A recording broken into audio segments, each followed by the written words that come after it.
Hey guys, welcome back to the channel. This is story about what if Naruto has a rare bloodline that nobody knows, part 1. Before I start, please do support for more amazing content and comments for part 2. Do consider to subscribe my channel and share my video to your friends and check out the description as well. Let's start the video. The fourth great ninja war was still looming and tenuous sides were being drawn between those who would be participating in the war. The Shinobi Alliance, still in its infancy, is already threatening to fall apart over an unexpected issue that none of the great villages had foreseen. The 5 great nations prepared for war and their representatives argued over which course of action to take in dealing with Madara and the Akatsuki. Konohagakure is currently embroiled in a controversy and was taking steps to try and remedy the issue of a political marriage proposal by the Reikage of Kumogakure that could threaten the fragile alliance's existence, if not quickly dealt with. The Leaf Village's council, along with the leaders of the noble clans of Konoha and the Hokage, had been in session for most of the day, and the tension in the air was practically visible as they discussed the marriage proposal by the Reikage towards Konoha. This is unacceptable. Yuditane Kohara bellowed to make her voice heard, before adding, as intriguing and politically sound it might be, we cannot give in to the demands of the Reikage. I have to agree, marrying off one of the most talented and gifted kunoichi the Leaf Village has seen in over a generation to Kumogakure is beyond insanity. It's utterly ridiculous. We cannot hand over Harino Sakura to the Reikage. Her skills in the medical field are bound to surpass that of her master, let alone she also holds the slug summoning contract. We cannot agree to such a deal, Hyuga Hayashi declared with conviction. Here. Several voices called out in agreement. A small sigh escaped a person that had been up to now been entirely silent. The man rubbed the bridge of his nose with his fingers, before adjusting his glasses and stating, as much as I want to agree with the arguments against the Reikage proposal, we have to think about the consequences. Kumo has agreed to suspend any hostilities against Konoha, as well as overlook our little ploy in the matter of the Hyuga incident years ago. And they are willing to formalize an alliance treaty with us to last beyond the war. Not to mention that if Kumo decides to withdraw its support of the recent enacted Shinobi Alliance because of our refusal, can we really afford not to hand over young Haruno to the Reikage? Hamura, are you insane? Kohara bellowed at her longtime friend, teammate, and lover before adding, Hiruzen as well as Sensei would never approve of such a deal. This proposal, it will only cripple Konohagakure in the long run. Hamura-san does make a valid point. We cannot forget about the other great nations. Sunagakure has voiced their outrage at the Reikage's proposal and is threatening to leave the alliance if he attempts to follow through with it. Nara Shikaku spoke up and silenced any arguments. But what are Suna's real intentions? They are allied with us regardless. If we are to fight Madara and his Akatsuki minions, they have no choice than to follow our lead. None of this makes any sense. Kohara muttered and rubbed her temples in order to release the building headache that was slowly forming. A soft chuckle escaped from behind a tiny orange book and Kakashi spoke up. I wouldn't worry about Sunagakure. As many of you know, the Kazekage has a special relationship with Team 7. His objections to this proposal are purely a show of force towards the other Kages. Hataki-san, a word please, Danzo spoke up as he gently caressed the top of his cane. Kakashi's leveled a hard glare at the elderly shinobi and his voice turned several degrees colder as he spoke. Danzo, you will address me as Hokage-sama and you shouldn't even be here after the stunt you pulled. Kakashi raised his hand to silence Danzo's retort. However, you still have valuable information and assets within your root program, and I am not a blind man to see that despite your methods, you have the best intentions for Konoha at heart. But let me be clear, Danzo, one more step in the wrong direction and I will end you personally. Is that clear? Kakashi proclaimed in a very calm voice that held so much murderous intent that several people within the meeting squirmed uneasily on their seats. Danzo merely chuckled as his lone eye looked straight at Kakashi, as if a snake was studying their prey and calculating when to strike, as he replied, to be expected of the Yondame's precious student, such a refined killing intent without the use of chakra, it is commendable. Should I take that as an insult or a compliment? Take it as you wish, Hokage-sama. Danzo answered with a hint of disdain in his voice before continuing. However, I did not come here to argue my past actions with you. I came here simply as the Black Ops commander of Root, and I have an alternative solution to propose that should solve our problem with the Reikage and keep this fledgling shinobi alliance from falling. Quiet murmuring broke out, and Kakashi sighed as he closed his orange book and placed it away. He folded his hands on top of his table and nodded for Danzo to proceed. The old warhawk smiled and slowly stood up from where he sat and walked into the center of the room. As he came to a stop, he studied each individual carefully, before addressing the entire council. Honored councilmen and clan leaders, you have all voiced your opinions and concerns about this marriage proposal all day, but none of us have given a thought towards solving the problem. More murmurs broke out, and Danzo raised his good arm to call for silence, but when nobody obeyed, Danzo turned towards Kakashi and without asking, the Hokage nodded and slammed his gavel down, calling for order. Thank you, Hokage-sama. Danzo muttered in appreciation and returned to studying each councilman, as he continued on. As I was saying, we are in need of a solution that will not only let Konoha keep their prized kunoichi and our pride, but also ensure that the Reikage isn't offended. Keeping this alliance working, while at the same time stroking the egos of each nation is going to be difficult enough as it is, and that is without having this ridiculous proposal hammer a wedge in between us all. Get on with it, Danzo, Koharu growled, before she spat with vitriol. We don't have all day to listen to your poison-laced speeches. Hiruzen should have put you in place a long time ago, and I regret all those years that I have listened to your lies.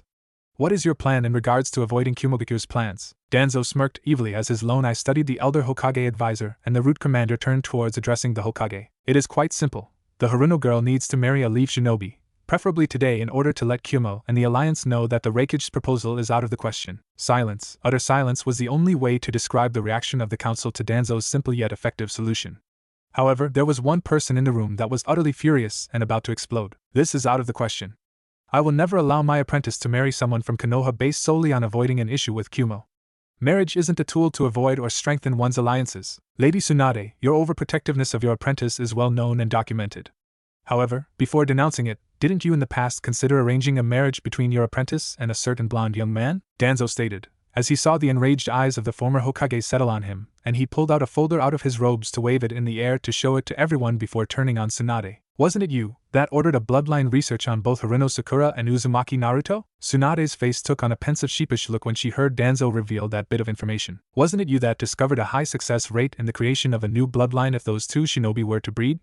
Tell us, Lady Tsunade, why haven't you ever informed the council of this discovery? Why have you held such vital information secret for all these years? Danzo turned back around to address the council. And yes, she has known about this for years. In fact, one of her first acts as Godame Hokage was to order not 1 or 2 tests as it would be standard. No, she ordered a total of 5 tests, and had our most prized med-nins in the field of genetic research decipher the genes hidden in the blood of the Haruno girl and Uzumaki boy. So why don't you enlighten us, Tsunade-sama? What did your research team discover? Danzo. Tsunade growled through clenched teeth, and the room was flooded with her killing intent. Danzo, that is enough. Kakashi ordered and turned towards his predecessor and hesitantly asked, is this true, Lady Tsunade? Did you really order a genetic bloodline research examination of Sakura and Naruto? Yes. Tsunade hissed and looked away in shame. Why? Kakashi asked, knowing fair well the entire attention of the council was now upon him and Tsunade. Tsunade looked up from where she sat and studied the shocked expression on the councilman. She sighed, and for the first time in a long time, she finally felt as old as she had looked after her recovery from Pain's attack on Konoha. I only became Hokage because of Naruto, and as we traveled back to the Leaf Village, he wouldn't shut up about this place. He praised the village and the villagers, every last one of them, even after what they had subjugated him to. He constantly talked about Sakura as well, how much he loved her, and that he would do anything for her. I was simply curious, that's all. Tsunade answered, revealing parts of the feelings she held for both her apprentice and Naruto. Kakashi was about to tell Tsunade to continue, but the Godame Hokage beat him to the point as she resumed her story after an extended pause. And when I finally met Sakura and saw her exceptional chakra control in one so young, and then watched her master medical ninjutsu, and training like nobody I've ever seen before. That, coupled with Naruto's immense chakra reserves he possessed, I had to know what would happen if those two were to end up having children together. I also had to consider Naruto's condition as the Kyuubi Jinchuriki as well. It is not entirely known what happens to Jinchuriki children, let alone if they are capable of life. So I ordered that excessive number of tests to be conducted because I wanted to be certain. And what did the research discover? Kakashi asked, as he steeled himself for his predecessor's answer. The research showed that if those two were to have children, there would be an 80% chance for their offspring unlocking a new bloodline. Tsunade muttered, and the council immediately started a frenzy of conversation with one another. Kakashi leaned closer and asked in astonishment, 80%, are you certain? That is unheard of. It's practically guaranteeing that if those two were to produce offspring, there will be a new bloodline born from their combined genes. I'm certain, Hokage-sama. Then I would say this solves all of our problems. Danzo announced before adding, Konohagakure gets to keep one of its most talented kunoichi it has ever seen. And as a bonus, our village will be blessed with a new bloodline that could rival those of the famed Hyuga or Uchiha. So, Hokage-sama, I submit that in order to ensure the continuation of the Shinobi Alliance, maintain our village's strength, and keep Kumo in check, Haruno Sakura must marry Uzumaki Naruto. I'm sorry, Kakashi. I should have told you about this a long time ago, not only since you were their sensei, but also because of your special connection to Naruto. However, I'm positive that some of the factors leading to this high success rate lay within the Kyuubi's chakra that is infused within Naruto's chakra system, and possible even his genetic code. And I wanted to do some more research and testing of Naruto to get a better understanding before I brought this matter to you. Tsunade whispered to the silver-haired Hokage. Yes, you should have, Tsunade. Kakashi agreed in a harsh whisper before adding, but I can understand your reasoning of wanting to gain more information, especially when it involves the Kyuubi no Yuko. Truth be told, Kakashi couldn't blame Tsunade for her curiosity. He himself had wondered many times if Naruto and Sakura were to become a couple, what the outcome would have for the village. Now he guessed. He finally had some form of an answer to his musings. The masked Hokage straightened himself and grabbed his gavel before hammering it several times onto his desk to call for order and silence.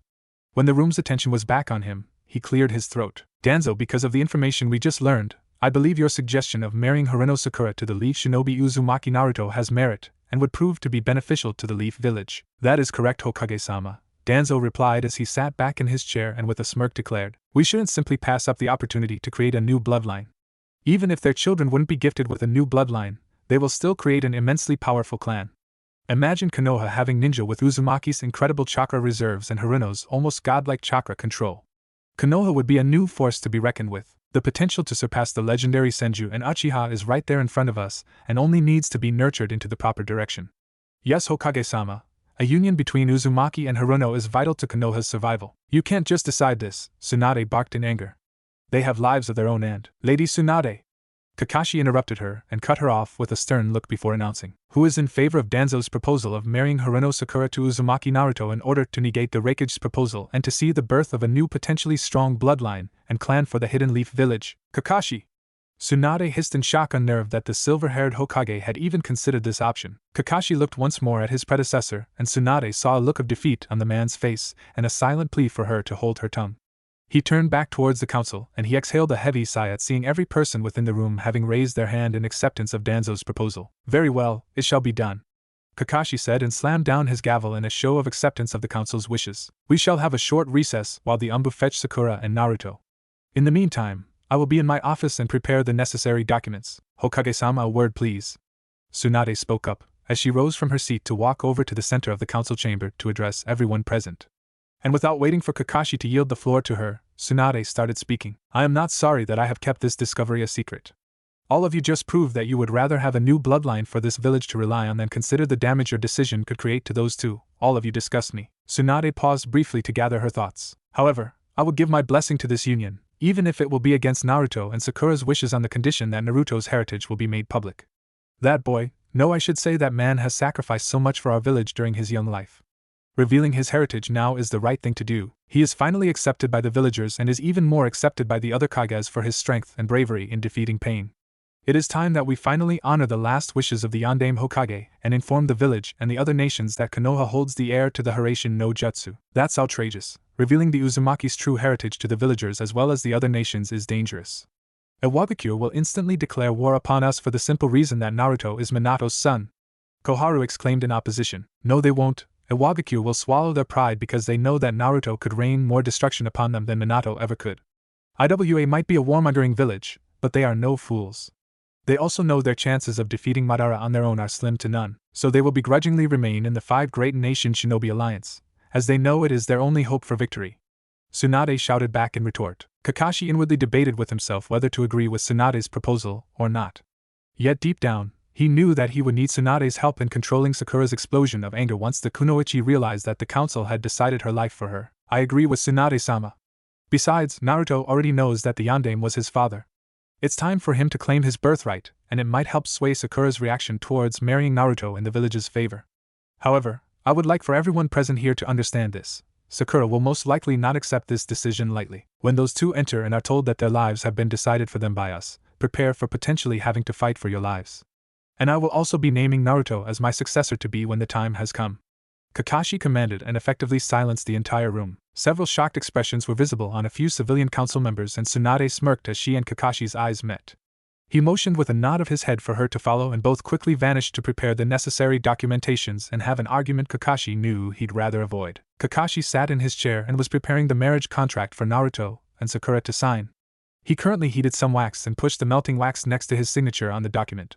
He quickly pushed the Hokage's seal upon the red spot of melted wax, and he sighed with resignation when he inspected the document and commented, You know, Lady Tsunade, it's times like this that I really wish you had resumed your role as Hokage instead of retiring immediately after you awoke from your coma after Pain's attack on the village. I'm sure you do, Kakashi, but seeing as the council in their infinite wisdom had me replaced as Hokage with you during my coma and lifted that damn burden of that labor off of my shoulders, I certainly wasn't willing to go back to that detestable job when I didn't have to. I'm much more content in my life, now that you have the position. I'm sure you are, and I understand your reasoning. Because I look forward more and more each passing day to when I can pass on this damn hat and robe to Naruto. Tsunade nodded her head in understanding before asking, "Is that the marriage contract? Hi, would you like to take a look?" Kakashi replied, as he handed over the document to the Godame Hokage for her inspection. Tsunade looked at him with cold eyes and snatched the scroll out of his hands and scanned the contents. She read the text and saw that this was up to a certain degree a regular arranged marriage contract that she herself had signed numerous times in the past. However, the part that had her frowning were the sections that Kakashi had added. She reread the entire contract before finally handing it back to Kakashi so the contract could be copied several times, and stated with disbelief, "You can't be serious about this?" "Yes, I am." Kakashi muttered and flashed through a few hand signs to copy the scroll numerous times, but demanding them to produce an heir within a year is unheard of. Tsunade snapped in anger before adding, "You are robbing Konoha of Sakura's skills in this upcoming war.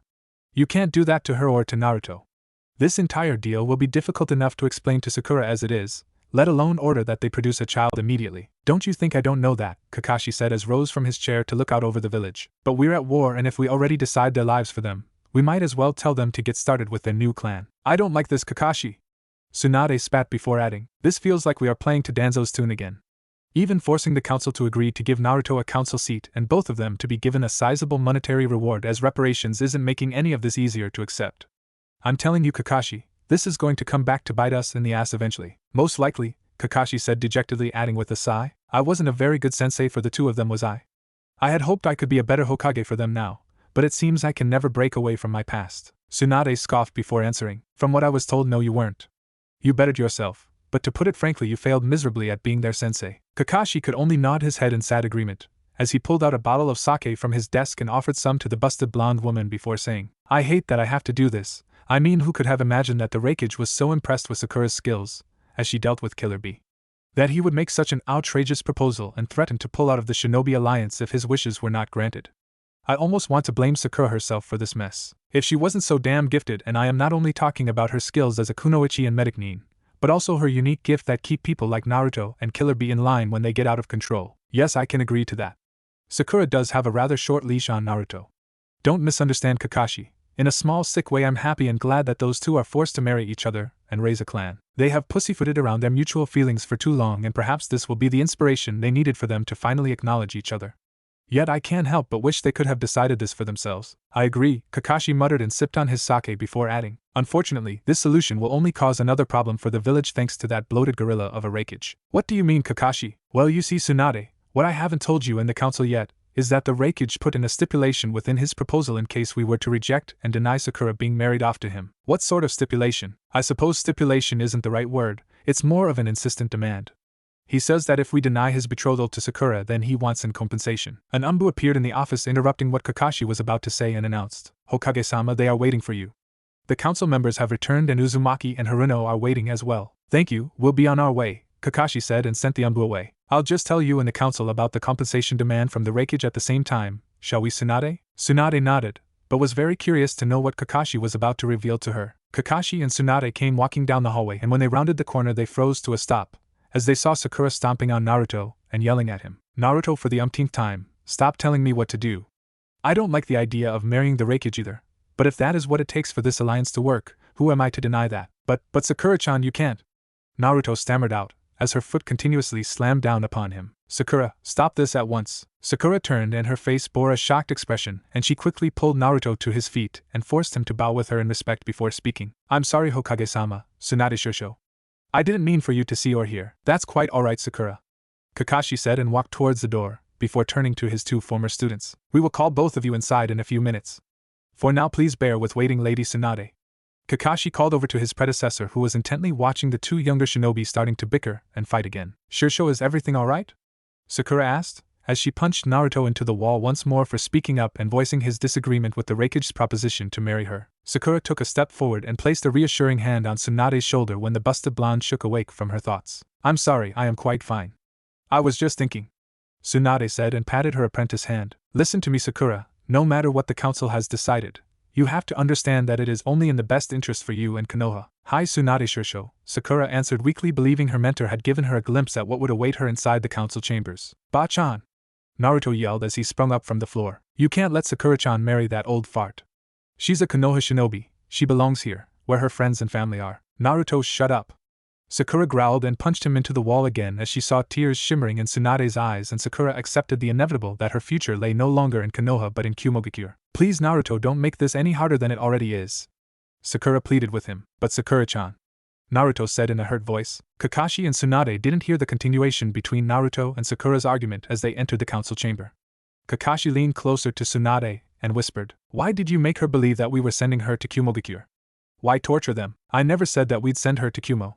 She assumed and accepted her fate." Tsunade whispered back and she wiped a tear away. "Okay, but why are you crying?" Kakashi asked in confusion. "Because Sakura is willing to give up her life without a second thought for Konoha, and that dedication is admirable. I just hope she will react the same way when we tell her that she has to marry Naruto and bear an heir within a year." Let's hope so," Kakashi replied thoughtfully, and wondered how he would break the news to his two former students. He quickly took his seat and placed the scroll that contained the marriage contract on the table. He also placed 2 more scrolls on the table that were used to promote a shinobi to the rank of jounin, and lastly, Kakashi unsealed a set of 3 scrolls that were bound together by a gold robe and added them to the collection on the table. Kakashi slammed his gavel onto the table numerous times, signifying that the council was officially back in session. "Before we call in Naruto and Sakura," Kakashi began, "I would like to inform you all of the stipulations that I have attached to this marriage contract.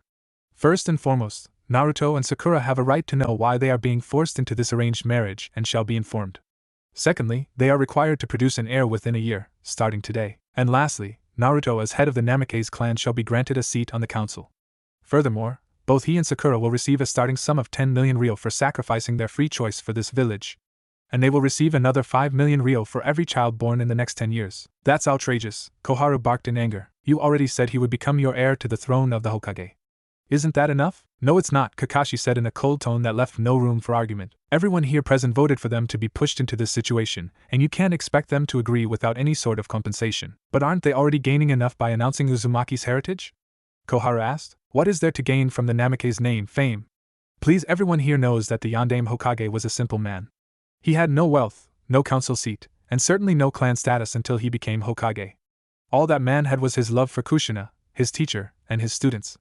Minato Namikaze, however, did have many enemies. The only thing Naruto and Sakura will gain from publicizing Naruto's heritage is the possibility of gaining even more enemies than they already have," Kakashi stated with disdain, as he wanted to scream at everyone present but refrained from doing so. "I apologize, Hokage-sama," Koharu spoke up again. "I didn't mean to downplay Uzumaki's. I mean Namikaze and Haruno's sacrifice for our village by denying them compensation. I merely wanted to understand your reasoning behind these demands." Kakashi nodded his acceptance of the apology, and studied everyone's faces before announcing, "Now if there aren't any other complaints, it is time we call in Naruto and Sakura and inform them of the council's decision. Hokage-sama, would it be alright for my daughter to sit in on this part of the council session? I believe this would be a great opportunity for her to finally realize the importance behind our meetings, and I hope she will learn to take her life as a shinobi and future clan head more seriously," Inoichi Yamanaka requested, as he stood up. Kakashi mulled over Inoichi's request and nodded. "Very well, Inoichi-san. You may summon your daughter, but make it clear to her that she is here only for observation. She has no right to speak and voice her opinion." "Certainly, Lord Hokage, and thank you." Inoichi bowed in respect and told one of the Anbu stationed by the door to fetch his daughter. "Inoichi has voiced an excellent idea," Kakashi declared. "Would any other honored clans wish for their respected heirs to attend this meeting?" Several clan leaders looked at each other until Shikaku Nara spoke up. "Yes, Hokage-sama. I believe this might be the inspiration my son Shikamaru requires." Kakashi raised his arm to summon an Anbu. When the Anbu appeared next to him, Kakashi spoke and watched the rest of the clan heads slowly raise their own hands in a show of wishing their offspring to sit in on this meeting. "Please fetch Nara Shikamaru, Akimichi Tsuji, Inuzuka Kiba, and Aburame Shino." "Hyuga-san, what about your daughter Hinata?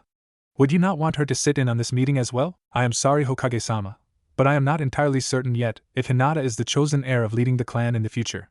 For the time being, I'd like to tutor her some more privately. Please excuse a father for wanting only the best for his daughter." Hayashi Hyuga respectfully replied. "Understood. Perhaps it's better that she not attend this council session anyway," Kakashi stated, as he signaled the Anbu to retrieve the other clan heirs. Hayashi Hyuga raised an eyebrow slightly at Kakashi's statement, but then realized that the Hokage was merely looking out for Hinata, as it would be painful for the girl to see her lifelong love forced to marry another. Kakashi pulled out and flipped his Ika book open to read while silently praying that Sakura was in a good mood and would remember her selfless words that she had used in order to calm down Naruto outside the council chamber mere moments ago. The council waited for roughly 10 minutes as every clan heir trickled into the chamber and took their seats next their respected parent. All of them held a curious and confused expression, but none of them spoke, demanding answers to their sudden summons. Kakashi slowly pushed himself out of his chair and stood and asked, "I believe most of you are wondering why you have been summoned?" Kakashi asked of the new arrivals before he continued on. The leaders of your respected clans have decided that today's meeting would be a viable tool to teach you the importance behind council sessions. I hope all of you will listen carefully and pay close attention. In truth, the majority has already been decided, but I have decided and allowed you to sit in on this meeting because it will with no doubt affect all of you. I will say this only once, but everything that is said within this room will stay here.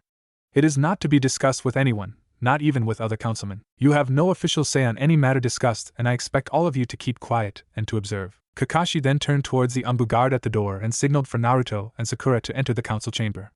The Umbu guard briefly stepped outside, and a moment later both Naruto and Sakura entered the room. Now Naruto, remember to behave. Only speak when spoken to, got it? Sakura warned him slightly as they entered the council chamber together. She unintentionally leaned closer, and Naruto's back stiffened abruptly at the closeness towards her. She whispered into his ear, no matter what they decide, don't overreact. There will be a reasonable explanation to their decision, promise me. Naruto nodded quickly but otherwise didn't say a word. Kakashi watched them and he wondered what Sakura had just told him. He waited for his two former pupils to reach the center of the room, and when they turned towards them he stood up from where he sat and clasped his hands behind his back. The white Hokage robe hung loosely over his frame and showed it being a size too large in the shoulder area. I must look ridiculous, Kakashi thought, as he gathered the proper words to address them. He decided to start off with the pleasant information first, namely their promotions to the rank of Jounin. Welcome Naruto and Sakura. Kakashi started nervously, but quickly controlled his emotions as he pressed on. I am delighted to inform you as the Rokudaime Hokage that for your meritorious service you have shown, I hereby promote you both to the rank of Jounin within the Konohagakure Shinobi Corps. Congratulations, both of you, these are your official promotion letters. Kakashi watched the stunned expression and handed them each their appropriate scroll. After they received them and were given a chance to process this new information, Naruto bore a wide grin and Sakura was smiling as well.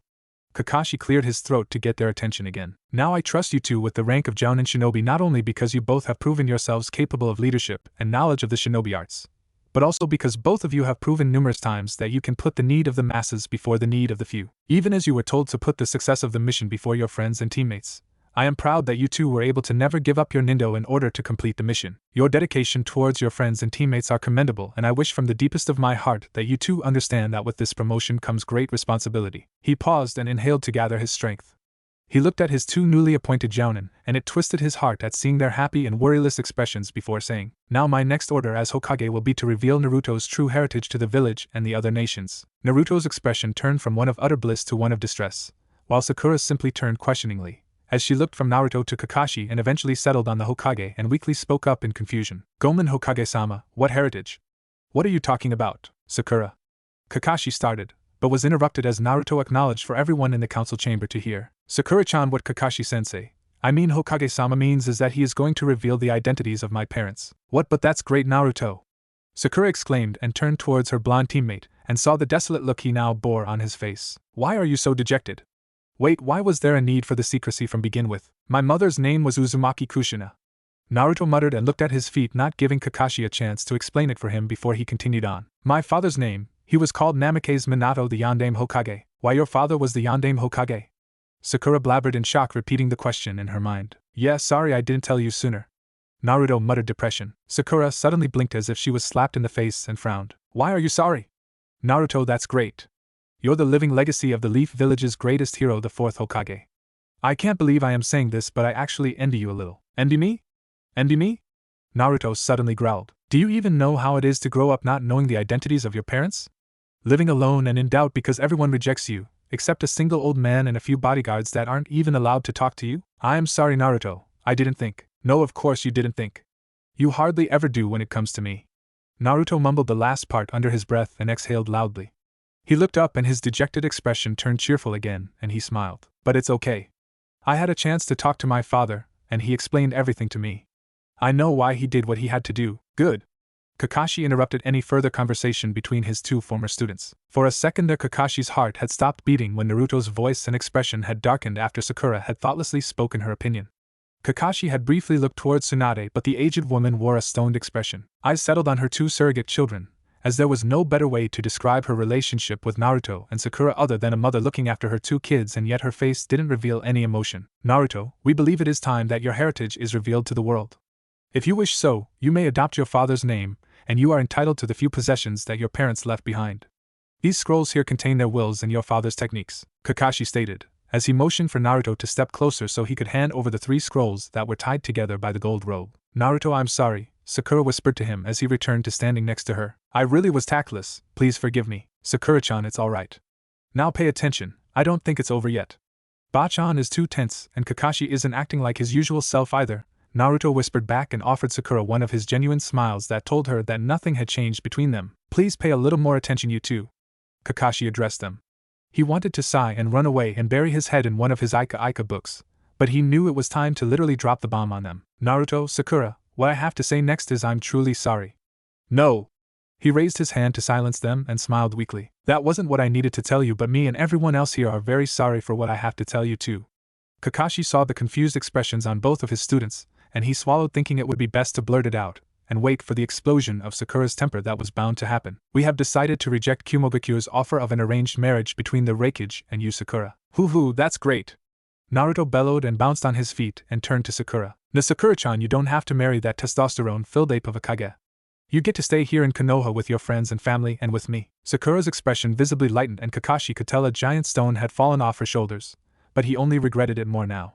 Kakashi hammered his gavel on his table and ordered, Naruto, would you please calm down? I'm not finished yet. Sorry, Hokage-sama. Naruto grinned sheepishly, to which Sakura rolled her eyes and muttered, Idiot. As I was saying, Kakashi continued, we of the council have unanimously decided that we will reject the Reikage's proposal, but in order to do so, we are forced to take desperate measures. What does that mean, Kakashi-sensei?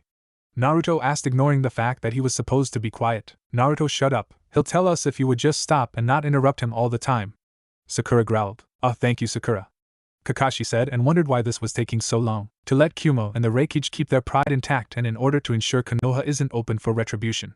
The council and I have decided that the only possible way to reject the Reikage's marriage offer is for Haruno Sakura to marry someone from Konoha. Kakashi waited, expecting Naruto and Sakura to explode in their own ways, one arguing it wouldn't be fair towards Sakura to just force her to marry someone from Konoha, while the other would explode regardless, but ironically both seemed in a shocked state, so Kakashi decided to use this to his advantage and pressed on. And with the help of the Godame Hokage and her research, we have decided upon Sakura's husband to be Naruto. This choice was made because Tsunade's research suggests an 80% probability of a new bloodline being born, if you were to be married and produce offspring. Therefore, effective immediately, Sakura and Naruto will be married, and as their first mission as Jounin of the Leaf, they are hereby ordered produce a suitable heir within a year for the newly commissioned Namikaze clan. A pall of silence hung in the council chamber, as every pair of eyes stared fearfully at the two people in the center.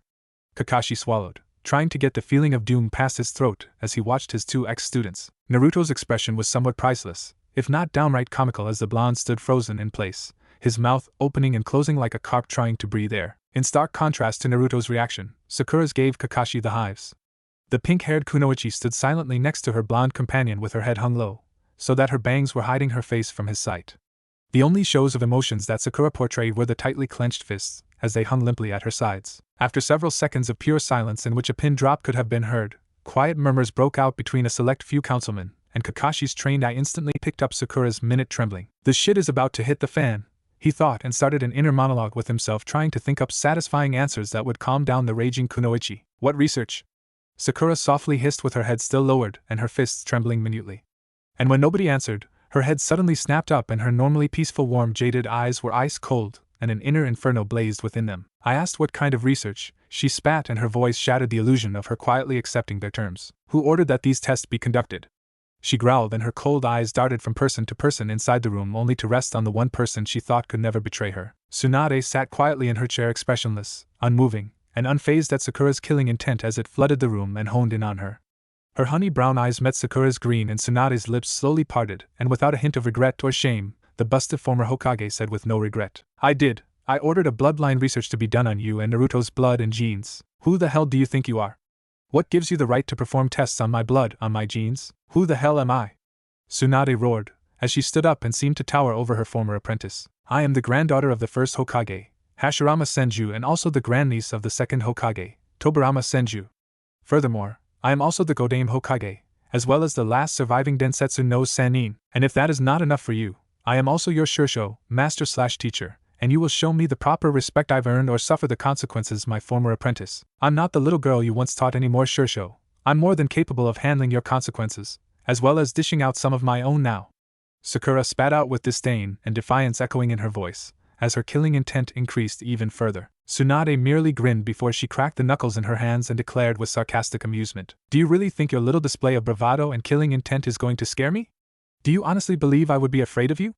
Let me tell you something, Sakura. I may have taught you everything you know, but never assume that I taught you everything I know. But if you believe the student is ready to depose the teacher, then by all means make your move. Several tense minutes went by as both Sakura and Tsunade glared unblinking at one another, while the killing intent being exuded by the two women was so oppressive that it had rendered the civilian council members unconscious. The silver-haired Hokage quickly ordered the Anbu in the chamber to remove the civilian councilmen in order to ensure they wouldn't suffer any harm from the pressure of the killing intent. When?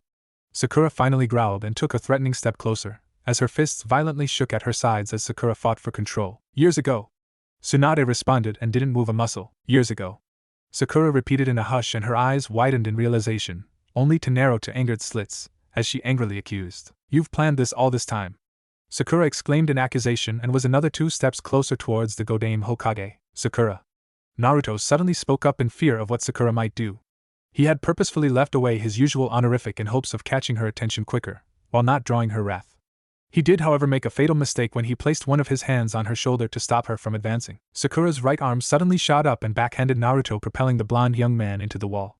Naruto hit the wall head first, and the sickening sound of something breaking echoed through the room, and Sakura never spared him a glance. Her only response to him was a simple and angry, "Not now, Naruto." Kakashi's eyes widened slightly in fear as he heard the sound of bone break, and he thought Naruto's skull had shattered from the impact. The silver-haired Hokage quickly signaled one of the Anbu stationed in the room to check on Naruto, as he watched the crumpled form of his former student slide down to the ground, a smear of blood on the wooden wall showing Naruto's descent to the floor, where he lay crumbled in a heap, seemingly unconscious. "What do you want me to say, Sakura? Do you want me to say that I am sorry?" "Tough shit, I won't, because I did what I felt was necessary for the welfare of the village at that time, and I make no apologies for it. By intruding into my life, you foolish, naive, and idiotic little girl, I expected so much more from a protege of mine than what you've shown me today. Grow up, Sakura, grow up and open your eyes. The world around you isn't tinged in pretty pink. There are no shining knights in armor that will come and sweep you off your feet. The world around you is a dark, miserable place where nothing is given for free and everything comes at a price. I would have thought the Uchiha brat would have taught you that lesson by now, Tsunade." Kakashi interjected carefully, wondering why the blonde woman was antagonizing Sakura. And all of a sudden Kakashi felt Sakura's killing intent on him, and his eyes went from Tsunade towards his former pupil. He sighed while thinking, "Good going, Kakashi. Now her attention is on you." "Why?" Sakura growled, and Kakashi thought he could see tears brimming at the corners of her eyes. "Why would you support this? You of all people know exactly what he contains and how dangerous he is. Why would you do this, after you know what happened to me?" "Mind if I ask you a question first?" Kakashi asked diplomatically and decided to ask regardless without waiting for Sakura to answer. "When you first found out about the Kyuubi being sealed within Naruto, what did you think? How did you feel about it? And more importantly, how did you feel about Naruto?" "That's not what I meant." Sakura spat at him in fury before continuing on. "You know the day Naruto attacked me at Tenchi Bridge that the Kyuubi's chakra hurt me. It took days for the bleeding to stop and weeks for me to use my arm properly again. You know how afraid I became of Naruto after that day." "What a load of bullshit. Quit lying to yourself, Sakura." Tsunade barked in anger. "Yes, you were afraid, but not of Naruto, but for Naruto. You were afraid that he would lose control over the Kyuubi again and get hurt, but you were never afraid that he would hurt you again. You were afraid of yourself, afraid to accept that you fell in love with a friend, a teammate, a monster." Sakura spat regretfully. "Wah, what did you say?" Tsunade asked, wide-eyed in shock at what she just heard. "Yes, a monster," Sakura shouted, and tears suddenly fell freely as she ranted on. "Yes, I was scared when I finally learned why he was hated by the village, why he was called the demon, and why he clung to me and Sasuke-kun. We were the only people that ever acknowledged him, we were his hold on to his humanity. But by clinging to us, he dragged us down with him. He dragged me down so deep that I was willing to love a monster, willing to become one if needed. I was willing to give up my own humanity for his sake in order to be happy and answer the craving of my own need for recognition in his eyes." Sakura wiped a tear-out eye, as she continued on. "It's funny. I don't know which is more terrifying about Naruto, a life shared with him, or worse, my life without him. Knowing that the only way I would ever become happy was to live a life as he had. As an outcast, to live in the darkness, avoided by society, as if you are an infectious disease. And I don't know if my love for Naruto is strong enough to live like that." "And has anything changed?" Tsunade asked, her expression growing icy stone cold towards her former apprentice. Sakura chuckled as if she'd gone insane and attempted to wipe the tears off of her face. "Nothing has changed, and everything has changed. The nothing being that yes, I do love the baka. And the everything being that you two and this damn council have taken away my freedom of choice to decide if I want to be with him, and has now condemned me to a life with a monster." "Yeah, we heard you the first time, Sakura." Naruto's voice rang out in the most malevolent tone anyone who knew him had ever heard him use. "Naruto!" Sakura cried out as she spun around to face the subject of her rant, someone she had thought was unconscious. Yes, Sakura, Naruto, or I guess I should go by your new affectionate term for me, monster. Sakura winced at the icy tone in Naruto's voice and noted that for the first time ever Naruto had not addressed her with the suffix chan attached to her name, as the pink-haired woman stammered. I'm sorry, Naruto, I didn't mean. What, Sakura? Didn't mean to call me a monster or didn't mean for me to hear it? Because I have a feeling it's the latter that you're sorry for. Sakura's throat felt dry and tightened, as she struggled to say something, but to no avail, when Naruto spoke once more, the hurt, pain, and anger ringing in his voice. All these years, Sakura, all these years you've been lying to me. I guess I really am the baka you always call me. All of these years I've wasted on you when you're just like everyone else in the village. You've hated me all along because of the QB.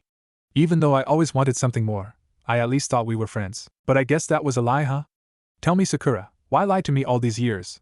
Was it to make sure I kept my promise to bring back your precious Sasuke-kun, or did you just enjoy seeing me playing the fool for any of your wishes? Naruto, you're wrong. Please listen to me, listen to everything that I have to say. Sasuke-kun, I don't care about him anymore, I swear, Naruto-kun. Don't you ever call me that, Sakura. Don't you ever, you have no right after what I just heard. Naruto shouts out in an enraged tone that makes Sakura want to cry, as he continued on. All the pain and suffering I've endured for you just so you can be happy. Kami, what a fool I am to think that one day you might love me like I love you. But didn't you hear me, Naruto-kun? I do love you. What the hell did I just tell you about calling me that? Even if what you say is true, which I doubt, I don't want you anymore. I mean, look at what your supposed love for me has done to you. You're terrified of me and you hate yourself for loving me. You don't want me, you don't love me? Naruto gave a mirthless chuckle before responding in a morose tone of voice. Why would I want a girl who is scared to be in my very presence, and one who is absolutely petrified of what other people will think of her for being with a monster like me? And do you want to know what's saddest of all? Even though I now know how you truly think and feel about me, I still love you, but what's the point? Marry me or marry the Raikage. I just don't care anymore, Sakura. Naruto, I hate to remind you, but you aren't being given a choice on this matter. You and Sakura will be getting married today for the good of the village, and that's final, Kakashi informed his former pupil. Fine, Hokage-sama. What's one more sacrifice I need to make for this noble village that has treated me oh so well in my life? Naruto spat with disgust, before walking over to affix his name on the marriage document before adding, but it will only be a marriage in name only. No, Naruto, you and Sakura must produce an heir within a year. Bachan can use artificial insemination to get that task accomplished, Hokage-sama. Which I'm sure takes a load off of Sakura's mind. At least doing it that way means she won't have to dirty herself by sleeping with a fiend like me. Just as Naruto was about to sign the document, he stopped and walked over to where he had been laying earlier and dipped the pen into some of his blood that had pooled on the floor and then signed the contract, shocking everyone in the chamber by his action. Tossing the piece of paper back to Kakashi, he stated without regret, "What, Hokage-sama? Signing this in my own blood seems fitting for this occasion. I mean, after all, this marriage is being forced for no other reason than the creation of a new bloodline for this village. And what romanticism in knowing that the marriage was sealed in my own blood, provided courtesy of my future wife." Sakura, who had been frozen to the spot where she was standing ever since Naruto stated he didn't want her anymore, suddenly snapped out of her stupor upon hearing Naruto's final words. Looking over to him with tears in her eyes, Naruto could only level a cold glare at the girl before turning on his heels and leaving the council chamber. Tsunade turned and called out, while rushing to get to him. She only stopped when she heard Sakura tearfully call out, "Tsunade Shosho." Turning around, the aged blonde Godame walked over to her former apprentice and slapped her across the face before shouting with rage, "I'm so disappointed and disgusted with you, Sakura. I thought better of you than this. If I had known this is how you would have reacted, Sakura, I would have personally shipped you off to the Raikage myself and shouted good riddance." Sakura looked at Tsunade with a stunned expression on her face. "Sakura, I can see now that I have failed you as a teacher. Because I never would have imagined in 1,000 years that a student of mine would allow herself to be so controlled by her own fear and self-doubt. I knew you had these issues years ago, when you first approached me about becoming my apprentice, but I had thought over the years of our training that you had overcome them. However, seeing you here so scared of taking a chance to live a happy and loving life with a man who you know loves you with every fiber of his being, that instead of embracing this blessing, Sakura, you let your fear and self-doubt rule your being once again, and may have finally pushed away for good the man you know you love with every fiber of your being. PL, please help me, Shosho. I don't know what to do anymore." Sakura softly pleaded in a choked voice. "I can't help you, Sakura. Only you can help yourself with this. All I can say is stop focusing on your fear and doubt about your love for Naruto. Focus on the love and use it to get stronger. If you love him, use it to overcome your fear and to drive away any doubt of having a happy life with him. I know you're upset that your freedom of choice was taken away from you by us in regards to choosing to be with Naruto. But in the end, does that really matter? Because you yourself admitted earlier that the thought of your life without Naruto in it is worse than the fear and doubt-driven thoughts of your life with him. For you know he is the only one who can make you truly happy. I can only hope, Sakura, that you haven't forever ended that possibility for yourself with what you've said and done here today towards him. I, Sakura stammered but fell quiet as she didn't know how to respond. All the young girl could do was walk over and sign the marriage contract, before silently following Naruto's suit and exiting the council chamber. Everyone in the council chamber seemed to exhale a sigh of relief, while all the clan heirs looked around at one another shocked and dismayed by what they just witnessed from their friends and classmates. They were broken out of their musings by Kakashi banging his gavel down and announcing, "I wouldn't get too comfortable just yet, honored council. While this marriage solves the initial problem the Reikage presented to us, it also causes another major catastrophe for the Leaf Village." "What is it, Hokage-sama?" Shikaku Nara asked. Apparently the Reikage was fearful that we would reject his marriage proposal for Sakura and him to wed. So, he added a stipulation. "No, that's not right. It's more of a demand that if we were to reject his original proposal, then another specific kunoichi of the Leaf Village was to take Sakura's place at the altar. The Reikage also has made it clear that the Leaf Village would suffer dire consequences should we also reject him of claiming this girl for his bride." "Which kunoichi does the Reikage want, Hokage-sama?" "I'm sorry, Lord Hyuga, but the Reikage is demanding it be your daughter Hinata." "I'm sorry, Lord Hyuga, but the Reikage is demanding it be your daughter Hyuga Hinata." "What? This is an outrage!" Hayashi shouted with fury, as he bolted up from his council seat and slammed his hands down onto his desk, his Byakugan flaring for everyone to see. "Lord Hyuga, please calm down and control yourself." "No, Hokage-sama, I will not sit idly by while you plan to hand my daughter over to the Lightning Country. Hinata will not be used as breeding stock to that bloated ape of a Reikage, and Kami knows who else. My family has suffered much over the years because of that infernal nation, and we will suffer no more. What would you have us do, Hyuga? Risk war with Kumogakure and the Lightning Country just for the virtue of your daughter?" Hamura incredulously shouted at the Hyuga clan leader, before collapsing under the sheer force of the killing intent Hayashi directed at him. "Lord Hyuga, I've said nothing about handing Hinata over to the Reikage. I brought up the matter because we need to discuss the situation. Please release Advisor Hamura from your intent before you kill him." "Very well, Hokage-sama," Hayashi replied, as he turned away from the aged Hokage advisor, leaving the man quaking and sweating profusely in a heap on the council chamber floor before adding with malevolence, as he glared at the rest of council, "But know this. If any of you even dare equate my daughter's virtue as to why I will not allow this happen, you're sadly mistaken. Kumogakure has been after bloodline traits for its shinobi for years. Hence their attempt to kidnap my daughter years ago, which failed. I've already had to sacrifice my beloved brother to appease that village and keep Konoha out of war. I will be damned if I will now sacrifice my daughter to do the same again. Or perhaps you fools relish the idea of a small army of Kumo shinobi with Hyuga powers attacking the Leaf Village and your great-grandchildren in, say, 100 years. Hyuga-san is correct about that possible scenario, Hokage-sama." Shikaku Nara declared in agreement with his fellow shinobi councilman and clan leader. "Yes, Lord Nara, I agree that Lord Hyuga does make a valid point, which is why all of us need to sit down and figure out a way to deal with this Kumo situation. We were able to find a unique alternative to stop the betrothal of Sakura to the Reikage. Perhaps we can discover another unique way to solve this problem as well," Kakashi stated, while staring directly at Hayashi before his lone eye flickered a brief moment towards Tsunade's direction. This action did not go unnoticed by Tsunade or Hayashi, who understood what the Hokage's subtlety was trying to convey to the Hyuga clan head, who announced, "Why do we need to find another solution, Hokage-sama? Lady Tsunade, you say you ordered as the Godame Hokage a bloodline research to be conducted on both Haruno Sakura and Namake's Naruto years ago, is that correct?" Tsunade's face took on a startled look, as she realized where this question was leading, and through gritted teeth replied, "Hi, I did." "Well then, could you please tell us if you also ordered a bloodline research to be conducted on anyone else during that time?" Tsunade sat silent and unmoving, but was seething on the inside at being maneuvered into this position by the Hyuga Patriarch and the current Hokage, to whom she shot a quick glare at before answering. "I did order one more bloodline research to be conducted on one other kunoichi with regards to Naruto." "Who would this other person be, Lady Tsunade?" "Your eldest daughter, Lord Hyuga, Hinata." A murmur went through the entire council chamber, as many of its members now realized where Hayashi was going. "And what did the research discover, Tsunade-sama?" Kakashi asked, as he sighed wearily at this not unexpected revelation. "The research showed an even greater potential that if Naruto and Hinata were to have children, there would be a 100% chance for their offspring to have the Byakugan, and very high percentage their Byakugan would be enhanced into an all-new Kekkei Genkai," Tsunade announced, and the council immediately started a flurry of conversation with one another. Kakashi looked over to Tsunade and was about to ask when she held up her hand to stop him, and stated, "Before you ask, Hokage-sama, yes, I'm certain of the results." Then, as Danzo declared earlier with regards to Haruno Sakura, "I would say this solves all of our problems," Hayashi announced before adding, just as Danzo had, "Konoha gets to keep one of its most talented kunoichi it has ever seen. And as a bonus, our village will be blessed with a new bloodline that could even surpass that of my own clan. So, Hokage-sama, I submit that in order to maintain our village's strength and keep Kumo in check, my eldest daughter Hinata must marry Namake's Naruto as well." "I suppose there is logic to that proposal, Lord Hyuga. However, I would like to know something, Lady Tsunade. I understand your reasoning behind ordering the bloodline research for Sakura, but why did you also order it for Hinata as well?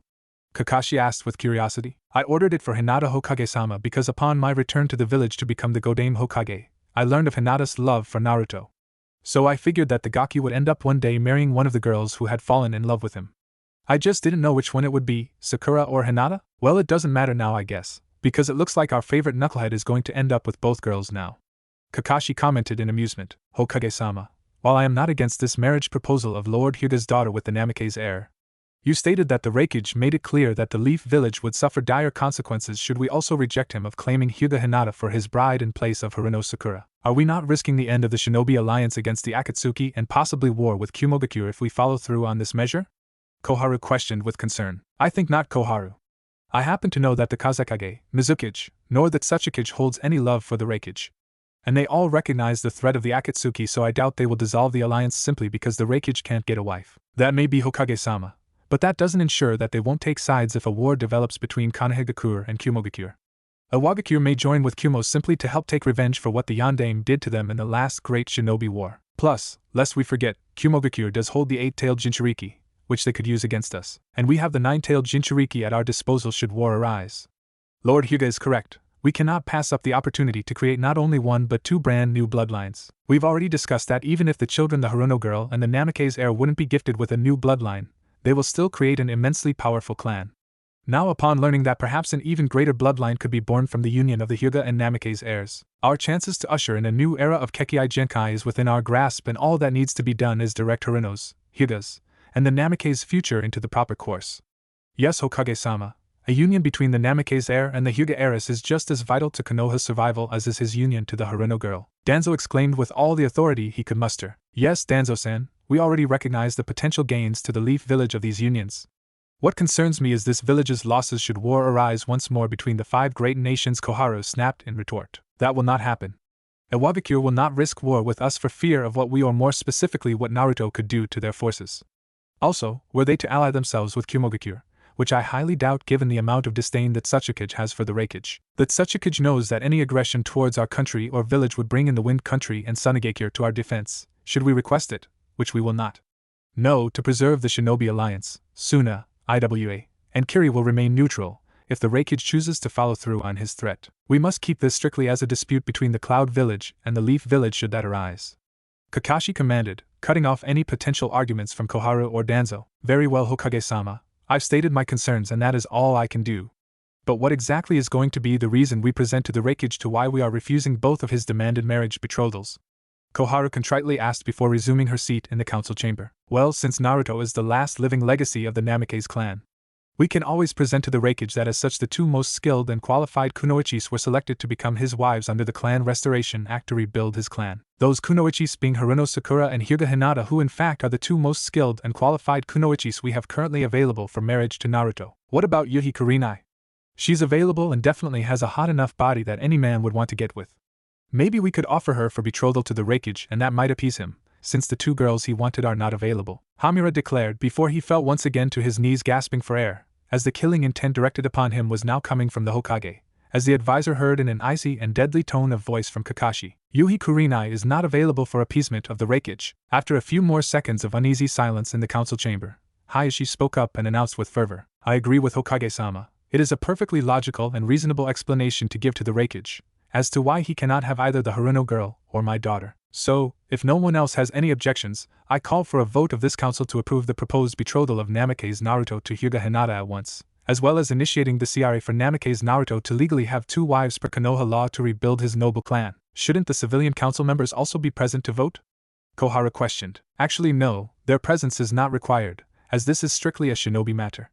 Their presence wasn't even necessary to vote on the matter between Sakura and Naruto, but I chose to let them stay out of a courtesy. One by one, every clan head voted to approve the proposal until it came upon the Hokage to cast his final vote. Rising from his chair and gripping his gavel, Kakashi announced with authority, upon unanimous vote of the Konoha Shinobi Council and the office of the Hokage, the measure brought forth by Hyuga Hayashi of marrying Hyuga Hinata to Namake's Naruto and to initiate the CRA for Namake's Naruto in order to negate the Reikage's betrothal demands and to see the births of a new potentially strong bloodlines to the Namake's clan has been approved. Kakashi slammed down his gavel to make the proposal official before adding, It is done. Now since there are no more matters on today's docket, This council session is officially closed. Lord Hyuga, if you would please stay, I have some matters to discuss with you in regards to the necessary documents I must prepare for your daughter's marriage contract for tomorrow. After a few minutes, all the clan leaders and heirs had exited the chambers, leaving only Hayashi, Tsunade, and Kakashi. As all three sat in silence, it was Hayashi who finally spoke up and asked, "What is it you wish to discuss with me, Hokage-sama?" "Nothing really, I just need to know if you have any problems with me drawing up the same marriage contract for Hinata as I did for Sakura. She will need to produce an heir within a year, starting tomorrow, but as with Sakura she will be justly compensated. I have no objections to using the same marriage contract and stipulations attached to it that the Haruno girl received. To be quite frank, Hokage-sama, I could care less about the compensation. I did what I had to today to save my daughter because I love her. I've not been a very good father over the years to her, but upon hearing that she engaged in battle against pain when virtually all other shinobi were cowering in fear, including myself, I felt ashamed. When she almost died at the hands of that madman, I realized I was greatly mistaken in thinking she was still a weak little girl. Hinata has become a strong, vibrant woman, and although the actions I have taken here today will prevent her from becoming the future leader of my clan, I am proud that Hinata will help to bring life into the noble Namikaze clan and that she is a valued and honored kunoichi of this village. Although it may be late in coming, I've sworn to become the father Hinata deserves. No longer will I attempt to control her life as I did in the past." "Ha, Lord Hyuga. You say that, but what did you just do not 10 minutes ago in this council chamber?" Tsunade spat in derisive contempt. "What did I do, Lady Tsunade?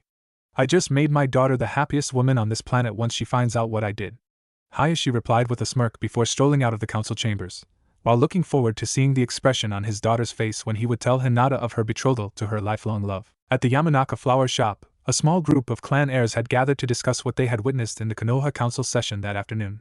Needless to say, all of them were pretty stunned by what had been said and transpired. The fact that session's proceedings had directly involved three of their closest friends made it difficult for all of them to understand what had just happened. It was the blonde kunoichi whose name adorned the flower shop sign who finally broke the stifling silence and exclaimed in surprise, "That was some council meeting today. I still can't believe it. Sakura and Naruto married, and now he also has to marry Hinata as well. Not only that, but that Naruto is actually the son of the fourth Hokage just blows my mind," grumbled Kiba, as he sniffed at several flowers, the sweet smells irritating his highly sensitive nose. "Well, we always kind of suspected it. Kiba and Naruto becoming the next Hokage has pretty much been a foregone conclusion considering how strong he has become." "Yeah, I know, Shikamaru, but still hearing it said and acknowledged by the council and the Hokage was still a shock.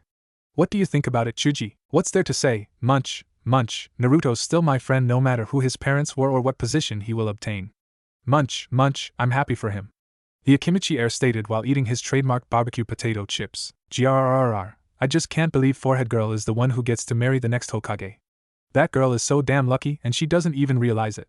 Do you believe all that vile crap she spewed about Naruto today?" Ino exclaimed in a sigh, as her fingers played with a knife with which she normally cut the stems to shorten the flowers so they could easily fit into smaller vases. "I always knew her relationship with Naruto was troublesome, but even I was thrown for a loop by what she said about how she felt about him. Sakura's reasoning as to those feelings about Naruto is very misguided and illogical, not to mention most troubling to me," Shino stated in his usual monotone voice. "Well, speak of the she-devil now, look who's heading this way," Kiba remarked, while looking out the pane glass window to the flower shop to see Sakura with her head down crossing the street and walking towards the store. "Nobody say a word about Hinata to her. I don't want Sakura screwing things up between Naruto and Hinata tomorrow," Kiba growled with authority. A moment later, the entrance door to the shop opened and struck a bell signifying someone coming in. Sakura looked up and was startled to see many of her friends of the Rookie 9 class staring at her intently, as she stammered nervously, "Hi everyone. Hi, I was just stopping by to see if I could talk to Ino. I can see you all are in the midst of something, so I can come back later." "There's no need, Sakura. The topic of our conversation was today's council meeting. You are more than welcome to participate about that subject. For I have one question I wish you to answer for me." Oh, okay, Shino? Please tell me, Sakura. Am I a man or an insect?" What? I don't understand the question. It's quite simple, Sakura, so I'll repeat it. Am I a man or an insect? You're a man, Shino, why do you ask? Are you sure, Sakura? I mean, I do host an entire colony of insects within my body? Why, yes, but they're separate life forms from you, Shino. Yes, they are, Sakura. It is too bad you have never used that same logic when it came to your own teammate and friend, Shino stated in an icy tone, causing Sakura to wince and look sheepishly to the ground, before she heard Shino add, "Come on, Kiba, we should leave lest Sakura changes her mind and decides I too am some sort of insect monster, and that you are some sort of canine fiend." "I hear that, Shino. We wouldn't want our monstrous presence to upset the Godame's little princess here." Both members of the former Squad 8 walked brusquely past the pink-haired kunoichi who kept her head down, as they exited the flower shop. As a lone tear rolled down Sakura's cheek, she looked up and asked, I suppose you all hate me too for what I said about Naruto. We don't hate you, Sakura, but we are disappointed that you would say and treat Naruto the way you did today, Choji stated after seeing nobody was looking at her. To hell with that Chuji, I'm downright pissed at her right now. I mean seriously, forehead, what's your problem? You all know what my problem is, Enopig. I spelled them all out to you at the council meeting. And I'm sorry you all are disappointed and angry with me, but it doesn't change how I feel. Sakura shot back in a defensive manner. Sakura stood silent and unmoving, waiting for someone to speak up and agree with her, or at the very least understand her position. When no one did, Sakura looked to the floor dejectedly before weakly stammering out a justification of her actions. You guys just don't understand, it's not the same thing. Naruto hurt me in the past, and I've been afraid of him ever since. Bullshit, Sakura, that's a load of crap and you know it. I remember when you got hurt, and I also remember Naruto apologizing and beating himself up over it for months. What I don't remember is you ever saying to me or anyone else how scared you are of Naruto. No, what I remember is you being upset about how badly Naruto was torturing himself over it. And why you felt upset about Naruto torment, forehead. It's because you love the blonde knucklehead and deep down you know it. I know the reason why you're upset about what the council did today, and it's got nothing to do with Naruto. Fine, Enopig, you seem to have all the answers. Tell me why I'm upset about what the council did today. Sakura spat with derision. You're upset, Sakura, because you don't get to play the role of martyr that you've so dearly loved to play your whole life. What? That's right, you've always loved to play the role of the victim your entire life. From when you were a little girl crying about your forehead to Naruto always having to save your ass back in your genin days, to even a few days ago when you first heard about the Raikage demanding your betrothal. You just love to be the willing or sacrificial victim. You're crazy, Enopig. Am I? Let's think about it. What was your reaction when you first heard the news that you might have to marry the Raikage to prevent the collapse of the Shinobi Alliance? Did you get upset or throw a tantrum like you did in the council chamber today? No, you were all I don't want to marry the Raikage, but if I must to keep the alliance intact, then I must do what I have to for Konoha. Ino stated in mocking fashion. Sakura couldn't find the words to say anything in defense, and could only glare at her blonde-haired friend who continued on. You were Mrs. Calm and collected, ready to do your duty and willing to give up your life without hesitation for Konoha. My, what a selfless and gallant act you were about to perform, forehead. But when the Hokage and the council decide to save you from your noble sacrifice by marrying you off to one of the nicest guys in the world and your supposed friend, what do you do but freak out and hurt him in the worst way possible? Sakura felt the sting of guilt and hints of truth at Ino's words and turned her head away, but this action did nothing to stop the Yamanaka heiress from asking, why is that? I mean, you don't get upset at the prospect of marrying that aged, steroid-induced psychopath of a Raikage. But you do get upset at marrying the one guy who has always treated you like a queen his entire life. So, I'm left with only two possible answers. 1. You secretly are attracted to muscle-bound senile old apes. Or 2. You're pissed off because now Konoha won't erect a golden statue of you in the middle of the village, proudly proclaiming how you saved Konoha by nobly sacrificing your virtue and virginity to Kumogakure to protect us all from untold peril, Ino stated while throwing her arm across her forehead in dramatic fashion before collapsing backwards in a heap into Chuji's arms for even more theatrical effect. Opening up one eye to peer at her pink-haired friend, Ino could see Sakura silent and standing, quivering in either sadness or rage. Extricating herself from Chuji's arms, she walked to Sakura and looked her directly in the eyes before saying in a stern tone of voice, "Look, Sakura, I don't really know what your problem is with Naruto, and to be honest I don't think you do either. But you better figure it out, and pretty damn soon. Because there are other girls out there who already know what a kind, decent, and loving person the knucklehead can be. Not to mention he's going to be the next Hokage and is smoking hot as well. If I wasn't with Chuji-kun already I'd have jumped him a long time ago. I mean, have you seen those muscled arms, his chiseled chest and his six-pack abs? I mean, Kami, it makes me drool just thinking about it. You do realize I'm still here, don't you, Ino? I'm sorry, Chuji-kun, you know that I love you, but I'm not talking about your special qualities at the moment. Right now I'm trying to get through to this bubble-headed Kunoichi's brain and help her realize that she's about to throw away one prime hunk of man-meat forever just like you, if she hasn't already done so." What do you mean if I haven't already done so, Ino? I mean, after what you said and did to Naruto in the council meeting today, you may have already lost him for good. For your sake, forehead, I hope not, because I doubt you're going to find a guy with the patience to put up with your bullshit like Naruto has his whole life. Ino's right, it's troublesome, but every person has their breaking point when it comes to someone, and I fear you may have reached that point with Naruto this afternoon. I'm not saying how you feel about Naruto is right or wrong, but you've got a lot to think about Sakura when it comes to him, and only you can decide that. I hope you figure it out before it's too late, Sakura, if it already isn't. Shikamaru stated with brutal honesty. You're right, Shikamaru. I do have a lot to think about, Sakura says in a dejected tone before turning around to leave the store. As Shikamaru and his teammates watched Sakura leave the flower shop, they could only gaze upon her with pity, while she pondered everything she had just heard. Hinata was wringing her hands nervously as she approached her father's study that evening. Although her relationship with Hayashi had improved dramatically since the pain invasion, Hinata was still surprised when her father had asked her to come to his study to discuss a matter of clan importance after dinner. To be honest, the Hyuga heiress has always hated her father's study, as it held precious few positive memories for her growing up. To Hinata it was a cold, impersonal, holding chamber where her father had scolded and lectured her about her failures as the Hyuga heiress and at being a shinobi. Taking a deep breath before hesitantly knocking on the formidable oak door to the study, Hinata gulped as she heard her father bade her to enter. "You wish to speak with me, Otosan?" "Yes, Hinata. Please wait a moment, while I finish assigning the guard rotations for the clan compound this week." Hinata simply nodded and kept her head lowered while she waited for her father to finish. "Niji, please make sure the lead guard receives this new rotation schedule this evening," Hayashi announced, alerting Hinata that her cousin was also present in the room as she looked up to see him. "As you wish, Hayashi-sama." "Now, Hinata, the reason I've asked you here is to discuss the future leadership of this clan," Hayashi declared, as Hinata returned her attention to him and answered. "Hi, Otosan. After careful thought and much deliberation upon what transpired today in the Konoha Council session, I've decided you will not assume the mantle of clan leader upon my retirement." "I see, father," Hinata solemnly replied, as she thought to herself. "Nothing has changed. He still considers me weak and unfit to lead the clan. I was foolish to think otherwise. I have decided that upon my retirement your younger sister Hanabi will assume the mantle of clan leader. However, I want you to understand that this decision was not based upon any inability on your part to become clan leader. I firmly believe you would have made an excellent leader for the future of the Hyuga clan. However, certain events were brought forth to my attention today in the Konoha Council which forced me to make this decision, as you have an even greater destiny than clan leader my daughter." Greater destiny? I don't understand, father?"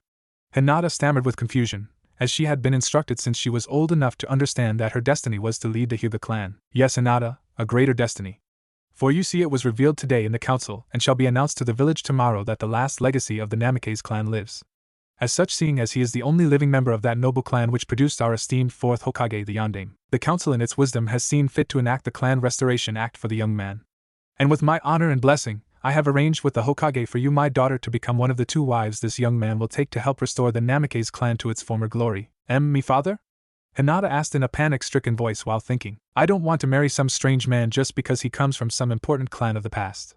I love Naruto-kun and I want to be his wife and only his wife." "Hinata, you seem distressed upon hearing this news?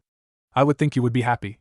It is a great honor to be chosen as one of the matriarchs to help rebuild this clan. If you are worried that your standard of life will decrease, I can assure you that the Hokage has established a sizable monetary compensation for you as reward for your acceptance of this proposed marriage and for any heirs which you produce from it." "And, no, father, I wasn't worried about any monetary compensation, and I'm sure it is an honor to be chosen as a matriarch to help rebuild the Namikaze clan.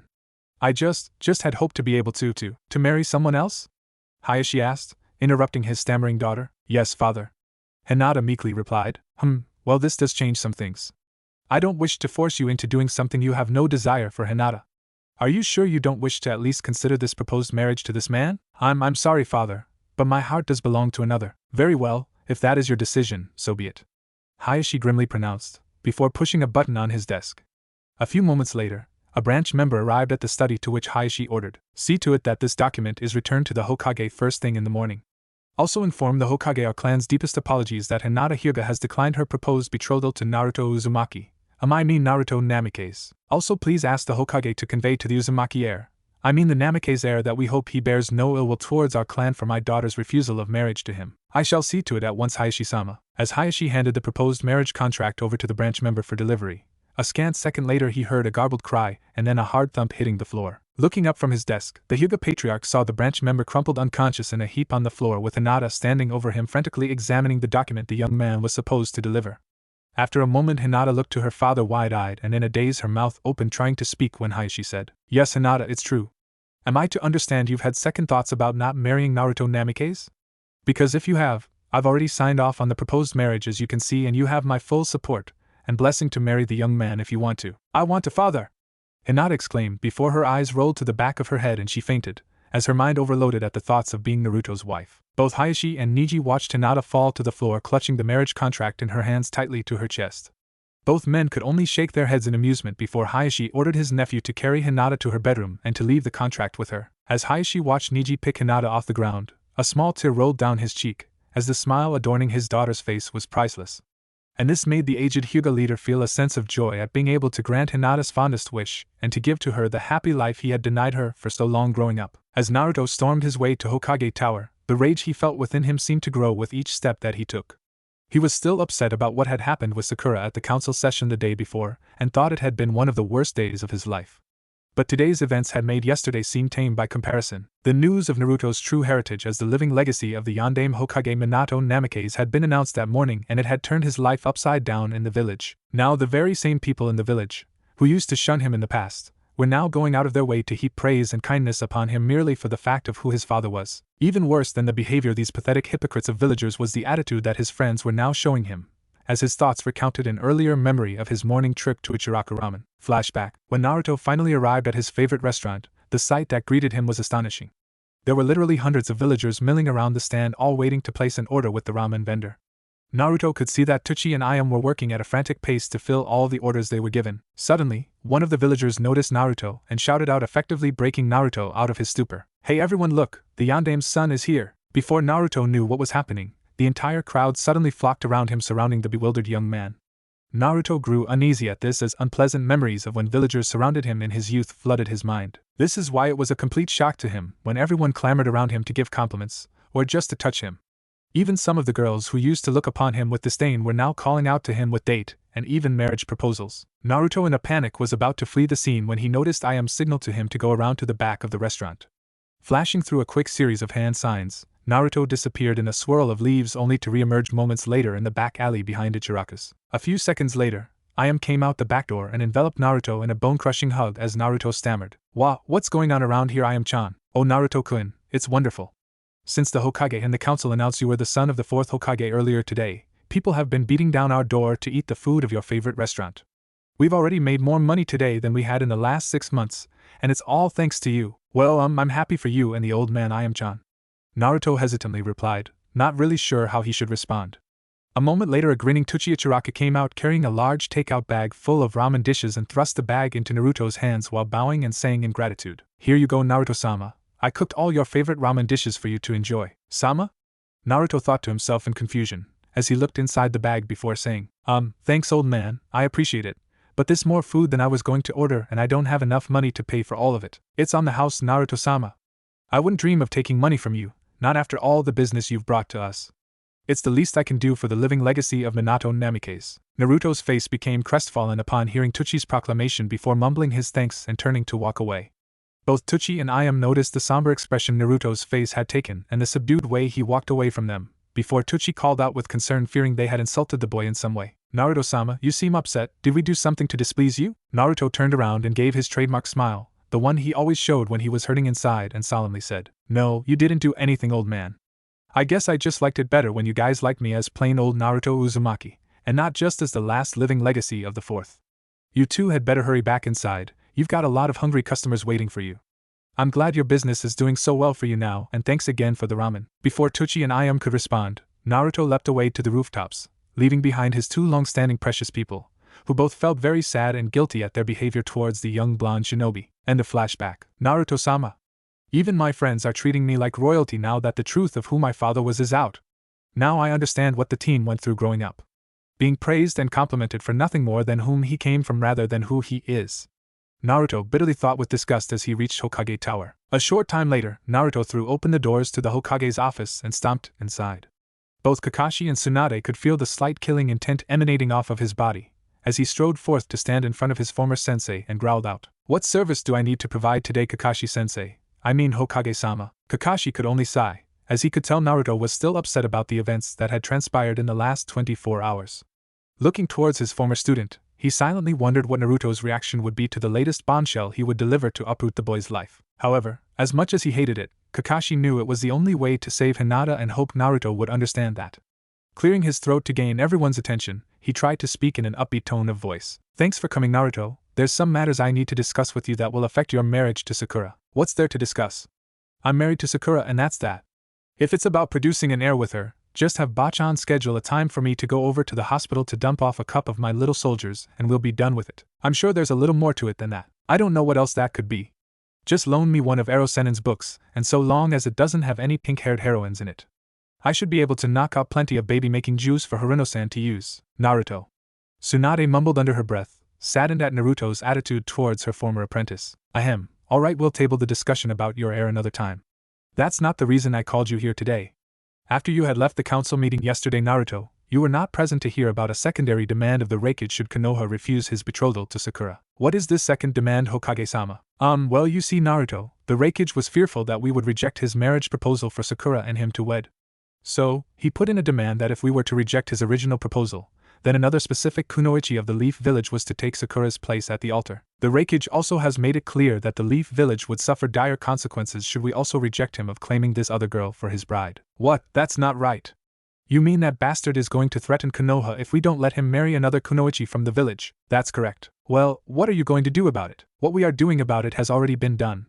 I have enacted with the council's approval the CRA or Clan Restoration Act for the girl to marry a shinobi of a recently restored clan here in the Leaf Village and help rebuild his clan, thus negating the Reikage's betrothal demands. Well, that's a relief for her, but it still doesn't explain why I'm here. Sai, you're here, Naruto, because you are that shinobi of a recently restored clan that she will help to rebuild, Kakashi stated with aplomb, as he waited for the gears in Naruto's brain to slowly grind away before grasping what the silver-haired Hokage had just said. After a minute, Naruto's eyes grew wide and Kakashi could only close his eyes while waiting for the inevitable explosion. No, no, no!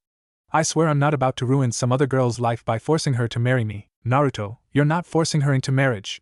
This kunoichi was given a voluntary choice whether or not to marry you or the Reikage, and she chose you. Even if that's the case, which I doubt, I can't marry another girl. I'm already married to Sakura-san. That's why we reenacted the CRA, to make it legal for you to be married to more than one girl. It also legally denies the Reikage from filing any type of protest to our actions, which will be fully recognized by the other 3 great elemental countries. So the only reason I'm marrying this girl is to keep her out of the clutches of the Reikage. That's partially correct. What other reasons am I marrying this girl for, Hokage-sama? Well, you're marrying this other girl, Naruto, because I had run some bloodline research on her, and the results showed an even greater potential that were the two of you to have children, there would be a very high percentage that your offspring would unlock a new bloodline trait. Tsunade finally snapped in reply, having grown weary of Kakashi's hesitancy. So, just like Sakura, this marriage is being forced for no other reason than the creation of a new bloodline for this village. Well, I see you and those council bastards have thought of everything and screwed my life over once again. And now you've ruined another girl's life by forcing her to marry me just to gain another precious bloodline for this village. No, Naruto, that's not the only reason for the marriage. And I've already told you no one is forcing this girl to marry you. In fact, she's more than happy and willing to do so and has sacrificed much in the process to do so.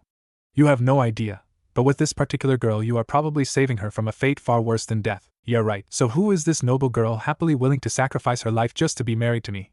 Naruto spat with sarcasm. A moment later, as if on cue, there was a knock on the Hokage's door. Upon Kakashi's command to enter, the door opened up to reveal a young male wearing a flowing robe-like shirt and pants. The man stepped aside to let the young girl he was escorted enter the office first. She was dressed in a form-fitting short-sleeved kimono with a wide sash wrapped around her waist. However, the most distinctive features of the two youths was not their clothing attire, but their eyes, which seemed pupilless. But in truth, both the iris and pupil were barely discernible, with the male's appearing a milky white in color, while the young female held a rather beautiful shade of lavender in her eyes.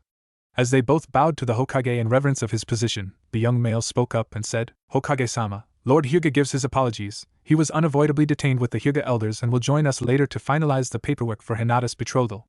However, he has already apprised me of the entire matter and sent me in his stead to act as witness to her betrothal to the Namake's heir." "Why, you Hinata, it's you that I'm supposed to marry?" Naruto stammered in disbelief. "Hi Naruto-kun Ashikarazu, I'm sorry, I mean Naruto-sama." Hinata replied while trying desperately to remain dignified and confer to her husband the respect she had been taught her whole life to give to him. Again with the sama. Naruto angrily thought to himself before he heard Hinata continue on. "Naruto-sama, I am most honored that I have been chosen to become your wife and to help you rebuild your noble clan for the future of the village. I am very happy to accept the proud name of Namake's and—" "Stop it, Hinata! I hate people who lie to themselves. I'm lying to myself?" Hinata stammered in confusion. "Of course you are. Back when I was just plain old Naruto Uzumaki, a princess like you never would have even considered me as a husband. But now that I'm revealed to be the Yandame's son, now all of a sudden I'm good enough for you." But I never thought," Hinata stammered, as tears began to well in her eyes before Naruto continued on. "I never would have thought, Hinata, that you would be someone as shallow and superficial as to pretend to care about someone just because of their title or heritage, but I guess I was wrong. Maybe your clan pressured you into this marriage, I don't know. I'll marry you to keep you safe from the Reikage because I do consider you one of my friends. But don't stand there and lie to yourself and me about being happy and honored to become my wife, when we both know you're probably as disgusted with the thought as Sakura is. I only hope that in the future you can." The room held a pall of eerie silence to it, as everyone was shocked by what Naruto was saying before a resounding smack was heard interrupting him, and everyone looked up to see Hinata standing in front of Naruto with tears running down her face. Naruto's head was turned to the side after obviously being the recipient of the blow from the Hyuga girl when they heard Hinata say, "Don't do me any favors, Naruto.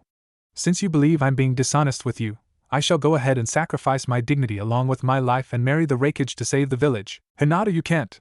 Neji exclaimed. Hinata did not reply, but instead turned and ran out of the room, trying frantically to escape from everyone while her heart was breaking into a million pieces.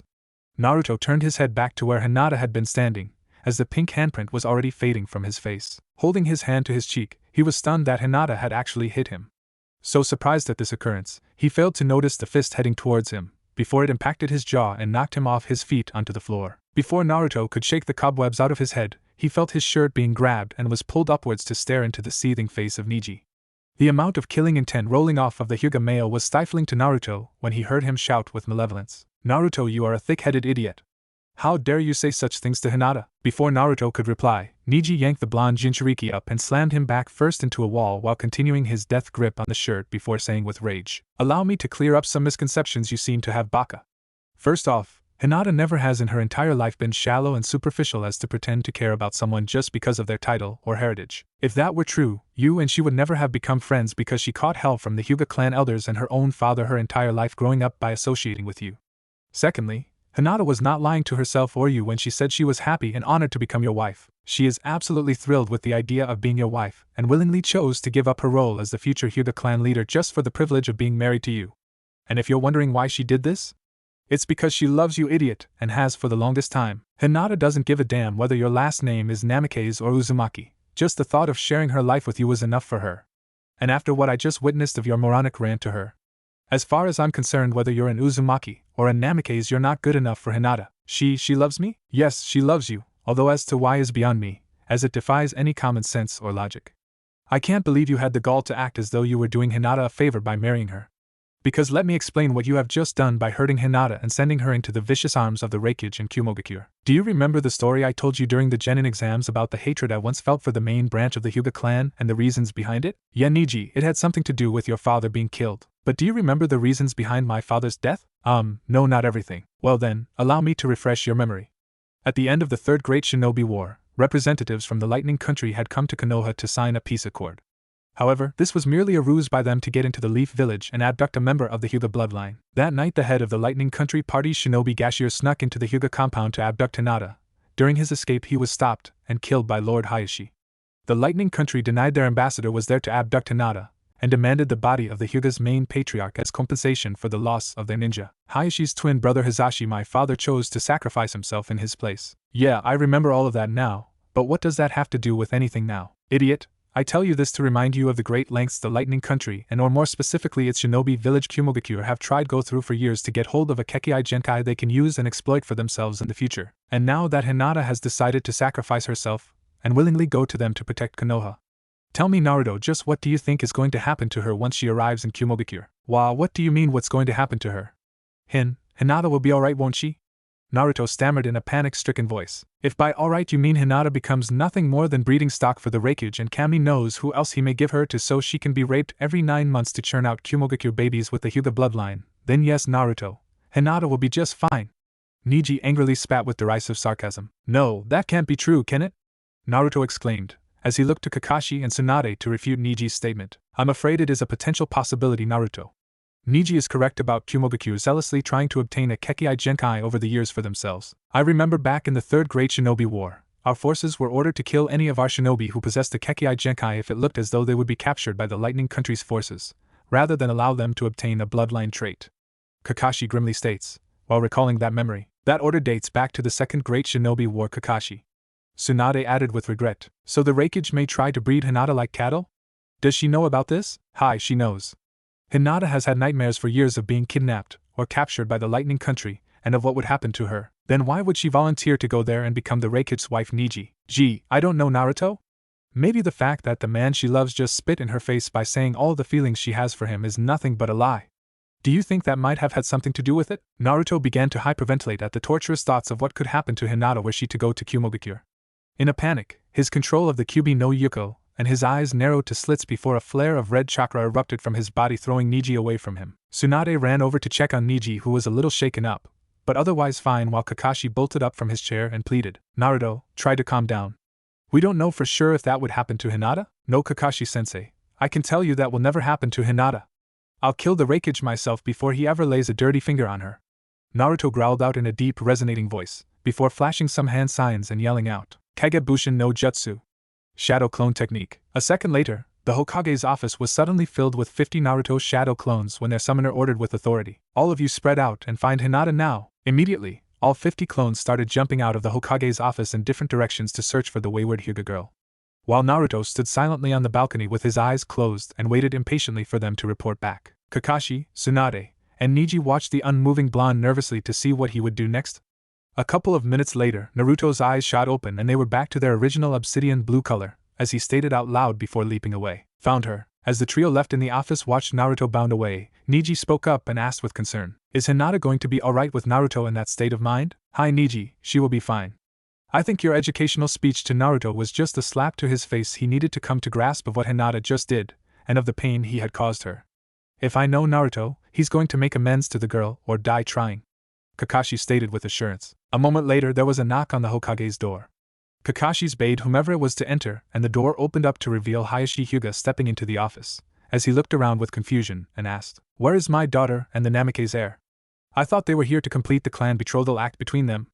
Well you see Lord Hyuga, I'm sorry Hayashi-sama, Lady Hinata and Lord Namake's left a few minutes ago to discuss the betrothal of the two. Lord Namake's wished to be certain that Lady Hinata was not forced or coerced into accepting this marriage to him, and wanted to make sure that it was something she truly wanted to do. Niji interrupted, as he diplomatically lied to the Hyuga patriarch, much to the shock of both Kakashi and Tsunade. Does the boy actually think I would force my own daughter to marry him? Hayashi declared with annoyance. Please do not take offense Hayashi-sama, but I believe he's taken a prudent course of action considering our clan's interactions with him in the past, as well as his knowledge of our treatment of Hinata growing up. I find his action to be commendable that he is taking Lady Hinata's thoughts and feelings into account before finalizing the marriage between them. Hayashi winced slightly at his nephew's subtle reminder of how his clan had treated Naruto in the past, as well as its oppressive upbringing of Hinata. Clearing his throat, Hayashi replied with genuine respect for the boy. You're correct Niji. I do find it noble that the Namake's heir is considerate of my daughter's feelings on the matter before they become husband and wife. Fortunately, we already know that Hinata is quite happy and content to become his bride. So I doubt we will have to wait very long for them to return. May I take a seat while we wait Hokage-sama? Please Lord Hyuga, take a seat and rest yourself. I shall order some refreshments for us while we wait. Kakashi courteously replied, before sending a grateful look towards Niji, silently thanking the young man for not revealing what had actually happened. Hinata sat with her head hanging down on a lone empty bench in a small secluded park, and the tears she had been shedding since leaving the Hokage's office heartbroken had not ceased. Never in her wildest imagination could she have ever believed that Naruto would ever think those things of her. Hinata wondered what could have brought on such a drastic and heart-wrenching change in the personality of the boy she has loved her whole life. As she pondered this, she heard someone land a few feet away from her, and then a voice she knew all too well called out shakily to her, Hinata. Hinata turned her body away from the voice and attempted to wipe away her tears before coldly declaring, Gee, go away Naruto. Naruto felt like someone had shoved an ice-cold kunai into his heart upon hearing Hinata's tone of voice, and tears began to well in his eyes, as he frantically stammered, Please Hinata, let me explain. What's there to explain? I'm just some shallow, superficial gold digger who only wants to marry you because you're the son of the fourth Hokage. All of my feelings for you are nothing but lies, remember. Hinata whirled around and spat with venom, as her tears continued to stream down her face, breaking Naruto's heart and spirit when he saw them, before she added with spite, Just go away Naruto. I wouldn't want a scheming, devious girl such as myself to ruin the reputation of the last living legacy of the fourth by you associating with her. Hinata then rose and began to walk away when she heard a sound that made her heart freeze. Quickly turning around, she saw Naruto on his knees with his head hung low, sobbing, while his arms were hanging loosely at his sides. Walking over with a little trepidation, Hinata kneeled down and cupped his cheek before Naruto suddenly enveloped her in a tight hug and openly cried into her shoulder while begging, Please don't hate me. Sob, I don't think I could live if I thought you hated me. Sob, I'm so sorry I hurt you Hinata. Please forgive me, I didn't mean to do it. Sob, I'm just so confused right now. The last 24 hours has turned my life into chaos, and I don't know what to think anymore. Sob, yesterday I was just plain old Naruto Uzumaki. Today that's been forgotten by everyone, even my friends. Now I'm the legacy of the Yondaime, and everyone is treating me like royalty. Sob, People that used to treat me poorly growing up now all of a sudden want to be my friend, and even my true friends are acting all different around me now. I just don't understand it. Sob, I'm still the same person I was yesterday, but now I just don't know who I can trust anymore. It's alright, Naruto-kun. I don't hate you, I could never hate you. I love you and you can always trust me, now and forever. Hinata stated with love and sincerity, as she lovingly stroked his hair. I know that, Hinata, you're the one person I should have trusted, but like the baka I am, I didn't. Sob, you've never lied to me my entire life. Sob, but what did I do to the person who has always cared about me? I lashed out and hurt you because I let my feelings about others affect my judgment. Sob, I'm sorry, please forgive me. I just couldn't believe a girl like you would ever want or feel that way about a guy like me. Sob, what do you mean, a girl like me? Come on, you know what I mean. You're kind and smart and beautiful, not to mention you're also a princess of one of the most powerful clans in Konoha. Why would I ever think that a girl as classy, pretty, and as special as you would have anything to do with a loser like me? So when you said you were happy and honored to become my wife, I figured it was just because you had learned of my true heritage. Naruto dejectedly said, as his sobbing subsided. Naruto-kun, I don't care where you come from, I never have. I love you because of who you have been your whole life and nothing more. I just don't understand why. Why would you care about me so much? I'm such a fool. I never saw or knew how you truly felt about me. Why would you want to be with someone as dense as me? I was no different with you than Sakura was with me growing up. I ignored you and didn't even realize I was doing it. I'm no better than Sakura. In fact, I'm worse. Naruto said in a choked voice, looking up into the face of one angry Hyuga princess who began to say, I can't believe you would say that about yourself, Naruto-kun. You've never abused, insulted or treated me badly in any way growing up. You didn't purposely ignore me. I never expressed to you how I felt because I was always nervous and shy around you. But that wasn't your fault but mine. When you did talk to me, you were always friendly and kind and caring. You never treated me like I was nothing, not like Sakura did to you. Well, I finally learned that harsh lesson about Sakura yesterday. Naruto mumbled. What was that? I'm sorry, it's nothing. Hinata, please don't sacrifice yourself to the wreckage to save the village. Even though Niji is right and I don't deserve you, please do me the honor of becoming your husband so that doesn't happen. Nar, Naruto-kun, do you love me? Hinata-chan, I don't know what love is anymore. I never had it growing up, so I don't know what it feels like. I thought I did, but after what happened yesterday in the council meeting with Sakura, I realized that perhaps I never knew what love is. What happened in the council session with Sakura? It doesn't matter, let's just say I had my eyes open to some things, that's all. So I can't truthfully say that I love you. But I can tell you that you are one of my most precious people. And the thought of you being unhappy or hurt in any way makes me feel awful inside. All I want to do is make you feel happy and safe, and if you become my wife, that will be my promise of a lifetime. I don't know if that's love, but if what I'm feeling for you is something that you can live with, then please marry me, Hinata. Hi, Naruto-kun, I can live with that because I feel the same way about you. I will marry you, Naruto-sama. Please, Hinata-chan, you don't have to honor me with the suffix. The truth of the matter is, if anyone deserves that title in our marriage, it's you. Giggle, please, Naruto-kun, don't do that. I don't mind addressing you with that honorific, but if you wish, I won't anymore. Thanks, my Haim. We'd better get back to the Hokage's office and sign off on this marriage. Then I'm taking you to the fanciest restaurant in the village to celebrate. Naruto declared with enthusiasm, as he encircled Hinata's waist with his arm and they leapt away. The Hyuga girl sported a fierce blush on her face at the feel of Naruto's arm around her, and of his affectionate pet name of which he addressed her. Naruto was smiling from ear to ear as he prepared breakfast. He still couldn't believe the events that had transpired the day before. The blonde Jinchuriki's thoughts about his second marriage in as many days were certainly more positive than about the first. It still boggled Naruto's mind that a girl as beautiful and special as Hinata would ever have anything to do with him, but after last night, she had definitely proven him wrong. Blushing, Naruto returned his attention back to the eggs and bacon he was currently frying up when he heard a knock on his front door. Still grinning from ear to ear, he opened the door brightly, before his smile quickly disappeared upon seeing who was standing before him. Hello, Naruto. Hello, Sakura. What brings you to the monster's lair this morning? Naruto answered before looking to the ground. Sakura winced upon hearing this, and she had seen Naruto's smile disappear when he opened the door and saw her standing there. When she heard the tone of his reply, she suddenly felt sick to herself. Naruto always had a smile for her in the past, and his voice was always one of warmth and friendliness. Now the smile and happy voice she had always secretly enjoyed from him was gone. The fact that Naruto wouldn't even look at her as he spoke was like a kunai to her heart. Sakura masked her pain as best she could and answered, Naruto, I'm sorry about what I said in the council. I wanted to talk to you about it and tried to explain. Naruto-kun, what are you making for breakfast? A voice rang out behind Naruto, interrupting Sakura, who looked over to see Hinata step out of his bedroom fixing her hair.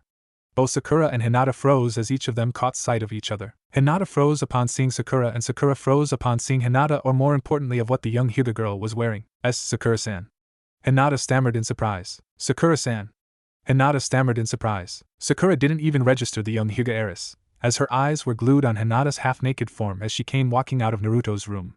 The open lavender shirt she was wearing was barely covering her well-endowed chest, while her long silken blue hair hung wet against her back. All of this was complemented by a pair of pink panties and Hinata's madly blushing face. "Hey Hinata-chan," Naruto said with an air of absolute bliss, which interrupted the awkward tension and silence that had gripped Sakura and Hinata. "How was the shower? And Naruto-kun?"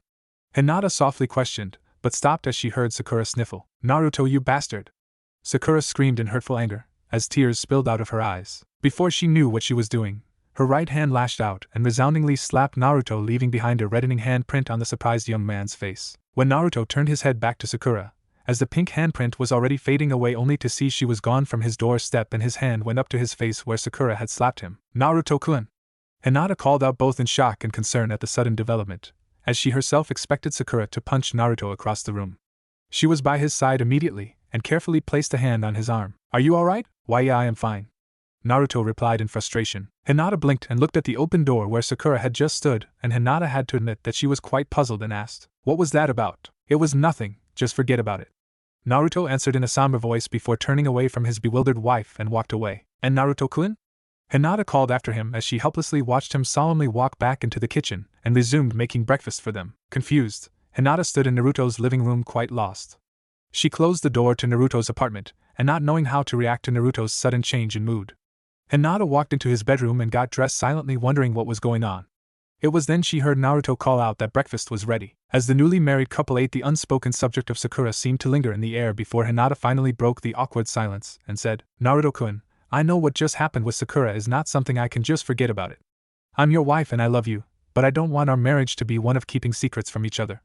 Please tell me what is going on. Don't I deserve to know?" Naruto placed his fork on the plate in front of him and heaved a heavy sigh. Hinata was correct, she did deserve to know, as the Sakura situation would impact her life as well as his own in the future. "I'm sorry Hinata-chan, you do deserve to know. Your father already told you that you were to be one of 2 wives that the Hokage and the council ordered me to take under the Clan Restoration Act, correct?" "Hi, he informed me of that." "Well, what he didn't tell you is that Sakura was the Hokage and the council's other choice and is also my wife," Naruto stated with bitterness etched in his voice. Hinata's eyes flared in surprise before resuming their normal state as she thought to herself, "Sakura is Naruto-kun's other wife. I should have guessed that from the start. This will take some getting used to, as Sakura and I have never exactly been friends, just casual acquaintances more than anything. I guess Sakura and I will have to change that. It won't be easy, but for Naruto-kun's sake we have to make it work." What I don't understand is why Naruto-kun isn't happy that Sakura is his wife. He's been in love with her since our days at the academy. Now there seems to be an air of animosity between the two of them. I need to find out what happened between those two. It was then that Hinata suddenly remembered something Naruto had said in his angry rant in the Hokage's office the day before, admonishing her for pretending to care about marrying him. "Don't stand there and lie to yourself and me about being happy and honored to become my wife, when we both know you're probably as disgusted with the thought as Sakura is." Hinata looked across the table at her husband of less than a day and hesitantly asked, "Naruto-kun, I know you've been in love with Sakura for a long time, but now I sense a feeling of resentment coming from you towards her. I've asked this before, but did something happen between the two of you at the council meeting? I thought I loved her, but now I've come to realize that I don't know what love is. I never knew what love feels like because I never had it growing up. So I'm not sure what I felt for Sakura was ever true love or just something I was telling myself. I did consider Sakura one of my most precious people, and the thought of her being unhappy or hurt in any way made me feel awful inside. But after what happened in the council session, I'm not sure how I feel about her anymore." "What did happen in the council session?" "I don't really want to talk about it. Let's just say that when Sakura was informed that she was to become my wife, she wasn't as enthused or happy about it as you were. In fact, she let her displeasure of the situation be known in typical Sakura-like fashion through her fists and her mouth. I know she was upset, and the physical punishment I can take from her, I have for years. But when she stated how she truly felt about marrying me, it was an eye-opener about our relationship." "What did she say?" I'm sorry Hinata-chan, but I really don't want to talk about this anymore," Naruto sternly replied, before he quickly wiped away a tear from his eye, as the memory of that council session and what Sakura had said flooded his mind. "But we need to talk about this if Sakura is to be part of our lives and our marriage." "No!" Naruto angrily snapped, causing Hinata to jump in surprise. Seeing this, the blonde-haired young man quickly calmed down and added, "I'm sorry, I didn't mean to snap at you like that. But Sakura isn't going to be a part of our lives or our marriage. As far as I'm concerned, she's my wife in name only, and once I fulfill certain requirements with Bachan's help concerning my marriage to Sakura, we both will live separate lives from one another. And believe me when I say that's just the way she wants it. I don't think that's the case, Naruto-kun, not judging by the look I saw on her face. Hinata thought to herself before she then heard Naruto ask, "Do you want me to help you with getting some of your stuff and moving it back here to my place today?" "Thank you, Naruto-kun, but no, I'll be alright. I'm just bringing over a few things. Any of the major stuff can wait until we find a bigger place to move into." "Yeah, Kakashi-sensei. I mean, Hokage-sama mentioned that he wanted to talk to me about my current living arrangements. I'll go see him today and find out what it is he wanted to say on the matter. I'll see you later." Naruto then wrapped up his new wife in a loving embrace and kissed her. Hinata arched her back slightly before wrapping her arms around his neck.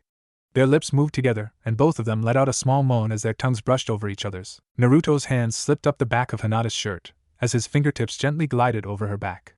Hinata closed her eyes as her own hands began roaming around Naruto's chest, neck, and back. When she felt one of Naruto's hands slip down to grab her ass, Hinata reluctantly broke off the kiss and said while panting, "Not pant now, Naruto-kun. You have to see the Hokage and I have to see my father and my family today. I don't really need to see the Hokage right now, and can't you see your father another time? Because I wouldn't mind an encore of last night's performance, Hina-chan." Naruto whispered huskily while nibbling on the former Hyuga heiress' ear, causing the girl to moan before saying, "Oh Naruto-kun, that feels so good, but as I recall, we've already had several encores of last night's performance, and I really do need to see my father." "Girl, alright my Haim, go see your family while I go talk to the Hokage. I'll catch up with you later, and we can get some lunch." Naruto growled in disappointment, before releasing his new wife and placing a chaste kiss on her cheek. "Hi, that sounds wonderful." Hinata replied with a smile before they left the apartment, and went their separate ways. On the way back to the Hyuga residence, Hinata's mind drifted back to the incident with Sakura and Naruto she had witnessed. She needed to find out exactly what had happened in that council session between Naruto and Sakura. The young Hyuga girl knew there was only one way she could find out, and with purpose walked straight into her father's study. "Hinata!" Her father exclaimed in surprise, as she had never before in her entire life entered his private sanctum, which was his study, unannounced. "Otosan, I need to know what exactly happened between Naruto-kun and Sakura-san at the council meeting 2 days ago, and I need to know now." Cocking an eyebrow, the Hyuga clan leader was taken aback by the demanding tone to the question his eldest daughter had just posed. Worried that something had happened between Hinata and Naruto that put her in such a state, Hayashi Hyuga asked, "Hinata, I want to know, is everything alright between you and Naruto? Did something happen I should be made aware of?" "No," Hinata quickly replied. "Hinata." Hayashi spoke her name with a hint of hurtful pride. "I am your father, you can entrust anything to me. Did Naruto try to do something to you that you weren't ready for yet?" "I was ready for it, Otosan," Hinata declared excitedly, before her eyes flew open in horror, as the realization hit her that she had just said that out loud. The Hyuga girl's hands flew to her now crimson face to cover up her mouth as if this action would somehow undo what she had uttered. For his part, Hayashi remained calm upon hearing his daughter's enthusiastic reply, as he closed his eyes and thought to himself, "Stay calm, Hayashi, she at least waited until she was married. I can't really get angry with her about it, seeing as I and Harumi, Hinata's mother, barely made it out of the temple after the ceremony to consummate our marriage. I guess what they say is true, the apple doesn't fall far from the tree." Hayashi rose from his seat and walked over to his mortified and embarrassed daughter, before putting a reassuring hand on her shoulder, and asked, "Well, if it isn't that, then what is troubling you, my child?" Hinata was caught off guard by her father's sudden show of affection, but welcomed it nonetheless and stated with assurance, "Father, I swear everything is fine between me and Naruto-kun." "Then perhaps it has something to do about your new responsibilities? I wish I could tell you how life as a matriarch is going to be for you, but in all of Konoha's history the Clan Restoration Act has never been enacted before. I can only hope that the training you have received within our family will help you rule the Namikaze clan with your husband. It's not that either. What troubles me is the current relationship between my husband and the other matriarch of the Namikaze clan, Sakura-san. I witnessed an unpleasant exchange between the two of them this morning and I wish to understand what has happened. That's the reason I need to know what went on at that council meeting." Hayashi smiled warmly at his oldest daughter before adding with sincerity and conviction, "Remember, you will always be a Hyuga and you will always have a family here, and I know it will be awkward for you at first not to live here, but with your new husband.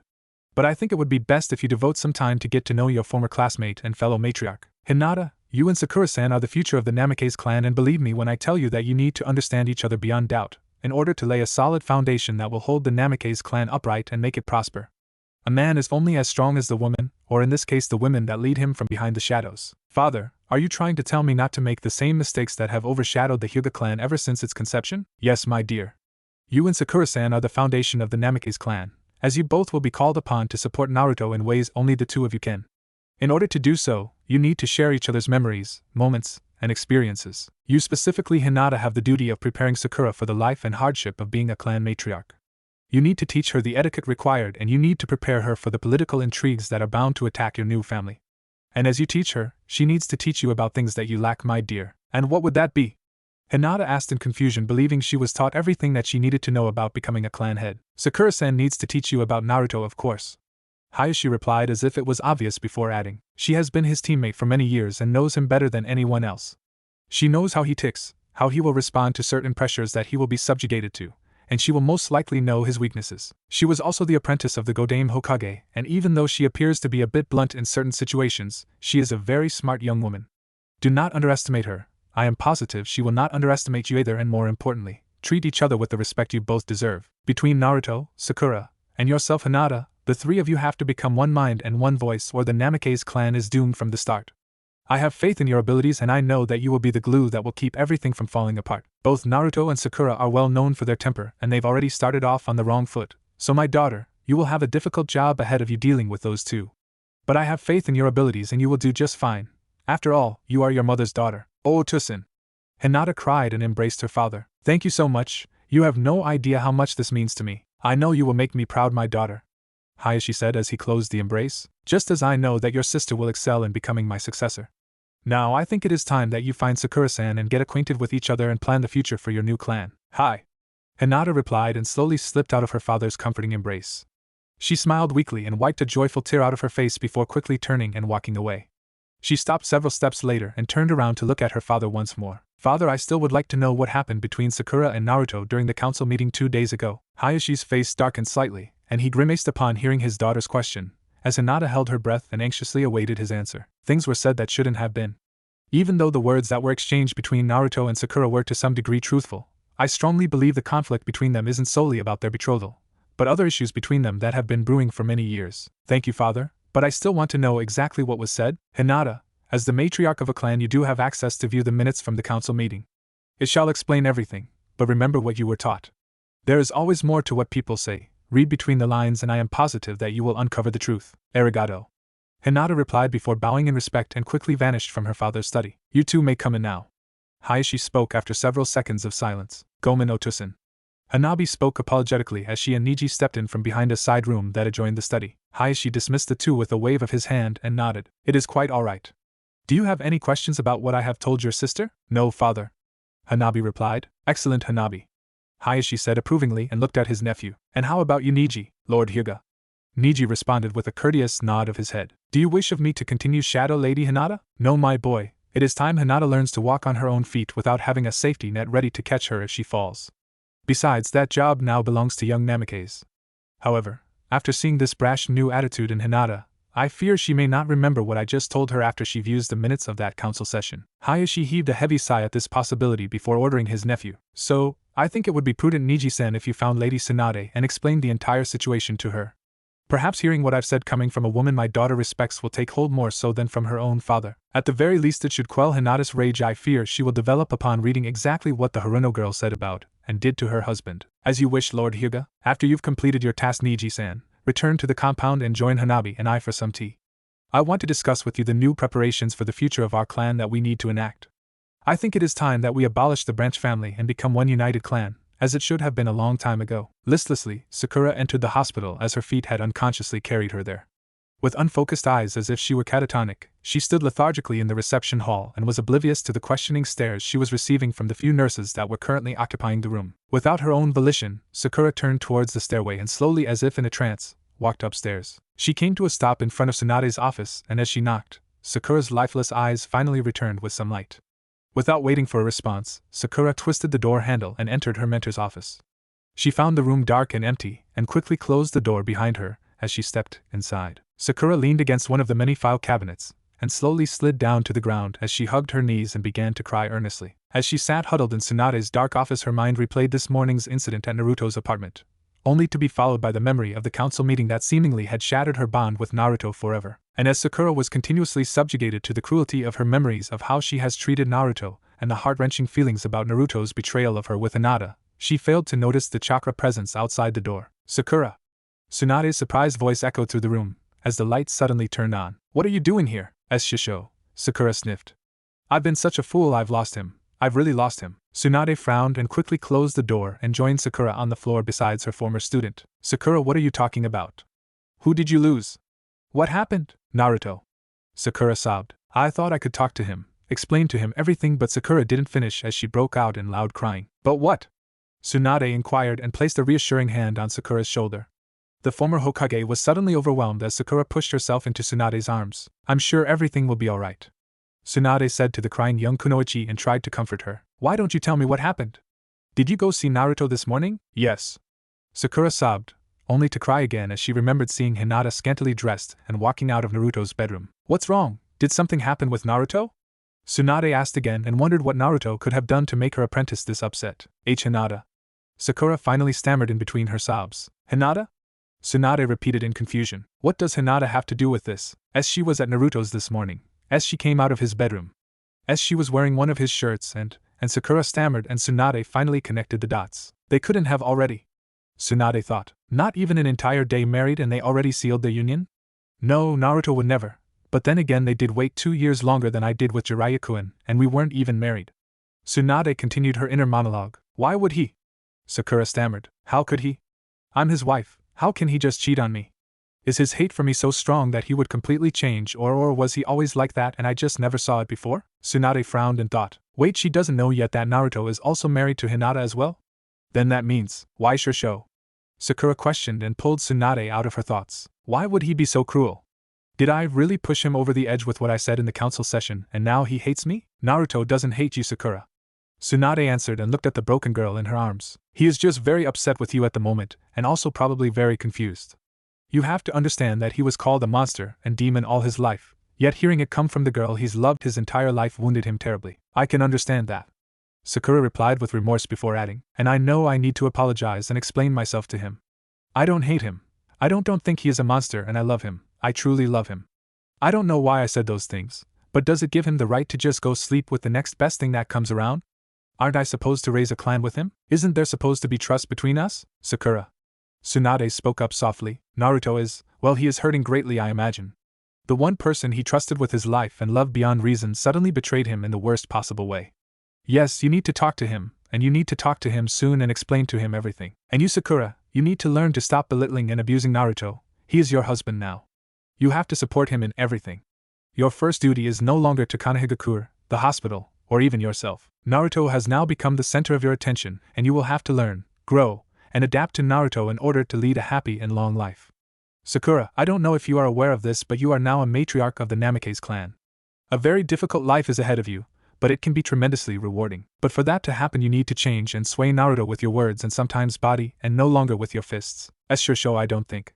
Sakura started but was quickly silenced. Sakura, you obviously came here to get advice from me, Tsunade interrupted her apprentice before continuing on. So I strongly suggest you take it or you will lose him. Don't be a thick-headed stubborn fool like I was and go talk to him. Tsunade sternly commanded while a teardrop welled in her eye, as an image of Jiraiya flashed through her mind. Hi Shursho. Sakura spoke up weakly with her head held down. Now go clean yourself, you look terrible, Tsunade said and helped her student to her feet before dropping a mini bombshell on her former apprentice. And Sakura, you are not Naruto's only wife. What? Sakura asked in confusion. There was a stipulation made by the Raikage, that if we were to deny him his betrothal to you. Tsunade answered and smiled weakly and held up a hand to silence Sakura. Before you ask, I didn't know about this either. Kakashi kept that point to himself and only shared it with the council after you and Naruto had signed the marriage contract. So what happened?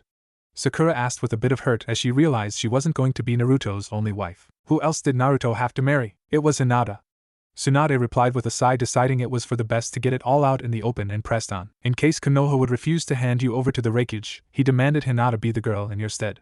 Of course we couldn't allow that to happen, so it was decided by the Hokage and the council to reenact the Clan Restoration Act for Naruto's clan and marry Hinata to him as well. So that means? Sakura asked in semi-confusion and hurt. Yes, you and Hinata are Naruto's wives. Tsunade replied. I am sorry, Sakura. I'm sorry about the bloodline test and not telling you. And I'm sorry that you couldn't find your own knight in shining armor, although I think if you would open your eyes you would see that Naruto is your knight in shining armor. But how is this going to work with me and Hinata being his wives? What about giving Naruto sons and daughters? And how is the clan structure going to be? Kami, I have so many questions and no answers.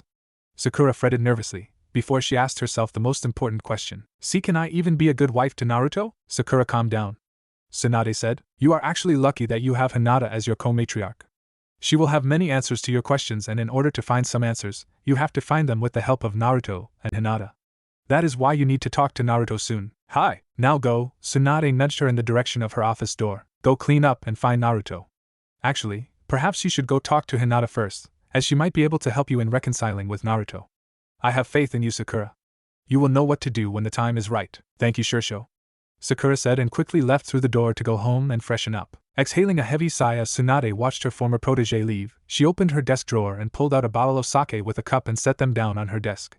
Pouring herself a drink and downing it quickly, her thoughts turned to Naruto and Sakura's relationship, and Tsunade shook her head in frustration. Just as the buxom blonde former Hokage was about to down another drink, someone knocked on her door. Enter. Tsunade growled out with annoyance, as she put the bottle of sake away before looking up to see Niji Hyuga standing before her. What is it you need, Niji-san? I'm here, Lady Tsunade, per Lord Hayashi Hyuga's orders, to apprise you of a potential situation that may develop between Lady Hinata and Haruno-san. Tsunade could only slump into her chair and pinch the bridge of her nose in aggravation, as she had a feeling she was not going to like what she was about to hear. Tell me everything, Niji-san. As Hinata stormed out of the council hall building and onto the street, the killing intent she was producing was massive. Having completely forgotten everything her father had said after reading the minutes of the council meeting 2 days prior, Hinata activated her Byakugan and began scanning the village for a certain pink-haired girl. Thus it was a shock to the Hyuga girl when Tsunade abruptly appeared behind her in a swirl of leaves, as she squeaked in surprise. Eep, Lady Tsunade. Hello, Hinata. Fancy meeting you here outside of the council hall. Your face is all flustered. Is something the matter? And no, nothing is the matter. Well, you have your Byakugan activated. Are you looking for someone? Hinata soon realized that it was no coincidence running into Lady Tsunade, and letting her anger get the better of her, decided to just tell the truth and snarled. Yes, I am looking for someone. I'm looking for your former apprentice and co-wife of Naruto-kun. I see, judging by the tone of your voice. What are you going to do when you find her? I'm going to juke in her mouthy, abusive, flat-chested, bony ass into the hospital for the next 6 months. Hinata growled out with malevolence. I take it you found out what Sakura did and said about Naruto at the council meeting. That's right. Sighing heavily, Tsunade looked at the fuming young woman before and knew she had to calm the girl down. Hinata beating up Sakura because of what she said about Naruto would accomplish nothing and only further exacerbate the problems all three of them now face in this new marriage. Hinata, before you do anything rash or something you might regret later on, can you please talk to me for a moment? I won't regret it, Lady Tsunade, but I will speak with you. Hinata begrudgingly replied. That's fine. Come, let us sit in the shade on that park bench over there. Once seated, Lady Tsunade exhaled another sigh before she spoke with love and concern. Hinata, I know you love and care about Naruto very much and that you're angry with Sakura right now because she hurt him deeply. Hi, very angry. Well, I know it may seem hard to believe right now, but Sakura also loves and cares about Naruto as well. I don't believe that. No one who loves Naruto-kun could ever say such vicious and hurtful things as she did. I don't condone what Sakura said. All I can say is her and Naruto's relationship has always been complicated. But please believe me when I tell you that Sakura deeply regrets saying those things and has been feeling nothing but pain and remorse since that day. So you beating her up for it would make no difference, because I doubt you could inflict any more pain onto her than what she has already done to herself. I could try. You could, but I know you and I'm quite certain you would feel regret for doing so later on. You're a very kind and sweet girl, Hinata. It's just not your nature to inflict pain onto someone for vengeance, I suppose. Hinata begrudgingly admitted. Of the three of you in this marriage, Hinata, you probably have the most vital role of the Namikaze clan. At times, Naruto and Sakura can be a volatile mix together. However, I believe you will be a calming influence for the both of them. Because of your nature, I have faith in your abilities and I know that you will be the glue that will keep the Namikaze clan from falling apart. My father said practically the same thing to me earlier. Hinata replied, as her anger was slowly dissipating. You and Sakura play vital roles in the future success of the Namikaze clan. You both are the foundation upon which it is built, and both of you need to help Naruto in ways only the two of you can. There mustn't be a conflict between the two of you that can drive a wedge into Naruto's heart. For if that happens, the Namikaze clan will be finished before it ever began. Do you understand the ramifications of what I'm saying? Hi, I understand. Well, I've already discussed this matter with Sakura, but I'll mention it to you as well. Your first duty is no longer to the Leaf Village, your clan, or even yourself. Naruto has now become the center of your attention, and you will have to learn, grow, and adapt to Naruto and Sakura in order to lead a happy and long life. Hinata, you are now a matriarch of the Namikaze clan. A very difficult life is ahead of you, but it can be tremendously rewarding in many ways. One way, I believe you experienced last night. Hinata's face turned beet red and any lingering thoughts she had for hurting Sakura disappeared as the Hyuga girl thought she was going to die right there in embarrassment. Giving a small chuckle at Hinata's expression, Lady Tsunade gave the girl a reassuring hug before saying with sincerity, There's nothing to be embarrassed about, just be glad you were able to have that first experience with the man you love. Now I think you should go and speak with Sakura now. The two of you need to clear the air between you. And Hinata, please help Sakura. She hasn't had the training you've had to become a matriarch of a clan and the past couple of days have been overwhelming to her. I shall help her, Lady Tsunade. Thank you. Now if you're still looking for Sakura, she is currently at her apartment near the hospital. Thank you, Hinata replied before walking away to meet with her fellow Namikaze matriarch. Sakura stood nervously in the waiting parlor of the Hyuga residence, as one of the many attendants milling about went to fetch Hinata. She had no clear idea what to say to Hinata, but one thing Sakura was sure of was that she needed help. She needed help with Naruto, she needed help in understanding her new role, and she needed help in understanding Hinata. Sakura finally understood that she needed to act and stop reflecting on the past and fantasizing about what-if scenarios that never could come true.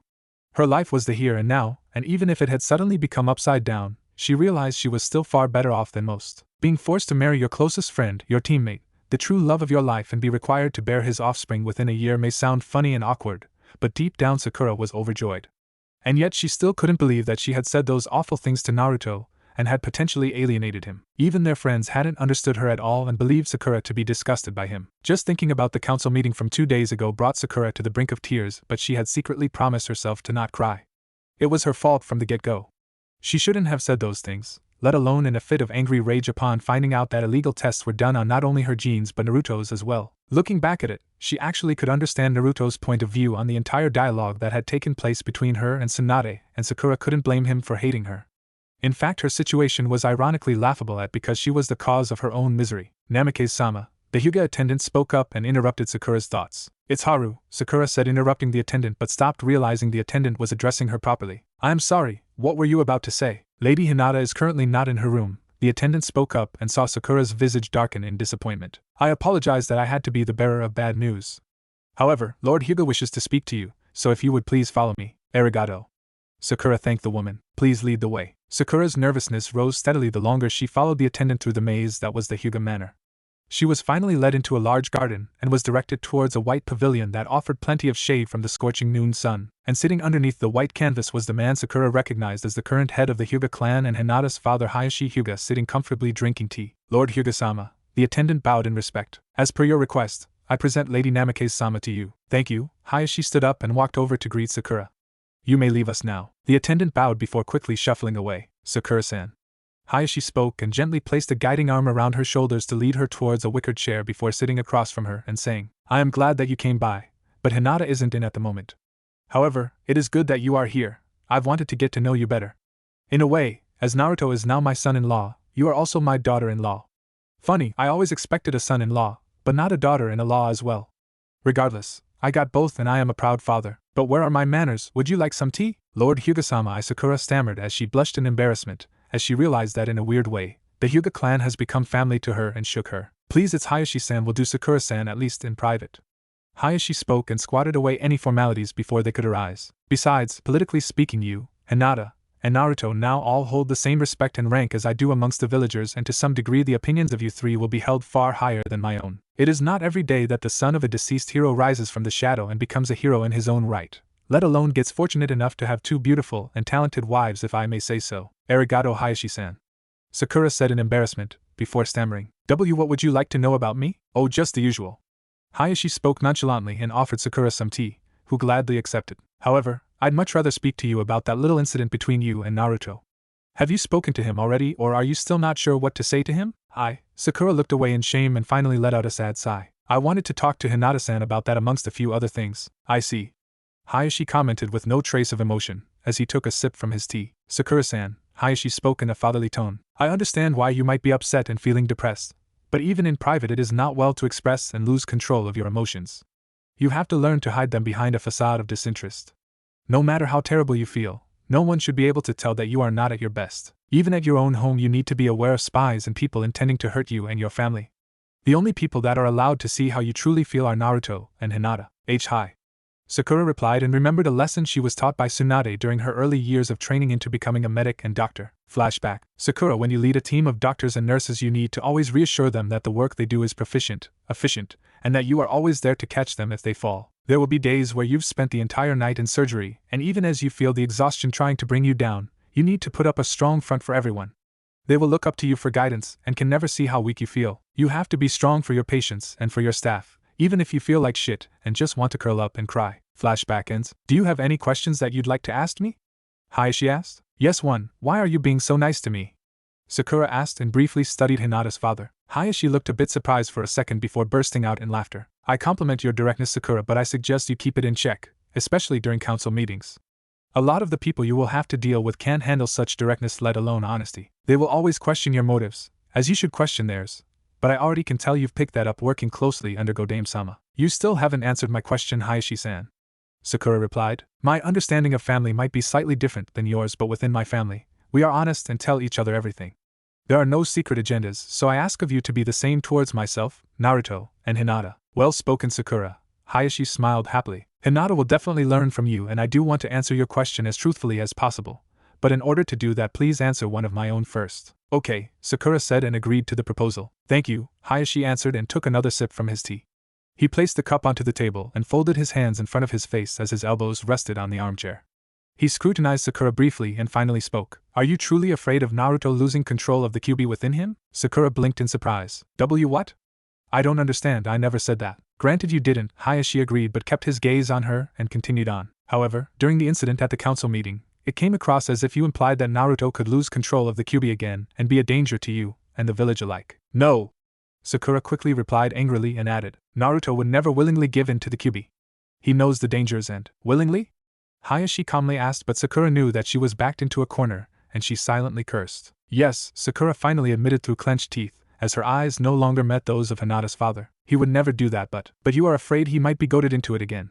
Hayashi asked and finished the sentence for Sakura. Just like the time years ago, when your former genin team met up with one of Sasori of the Red Sand's supposed loyal contacts, and Naruto lost control of the QB's powers, as he fought Orochimaru, and injured you in the process. Sakura suddenly felt ashamed and utterly broken, and a single tear escaped her eyes, and she weakly nodded as her head hung down in defeat. Yes, she answered weakly, yet seconds later her head shot up and her teary green eyes were lit with a fire. But I know he won't allow that to happen again. He has grown far stronger than he was back then, and his control will only grow stronger, and I will help him in any way I can. I won't give up on him. Excellent, Hayashi said, pleased with Sakura's response. I take it you do love him then? Yes, Sakura replied without hesitation and in honesty. I love him, I've always loved him, and I was just too blind to see it. I wasn't honest to myself. Sakura suddenly chuckled as she remembered her mother's words. I guess my mother was right all along. If it doesn't jump at me and slap me in the face, I fail to see the trees amongst the forest. Hinata's father chuckled as well. It appears your mother is quite wise. Thank you, Sakura, I enjoyed our talk.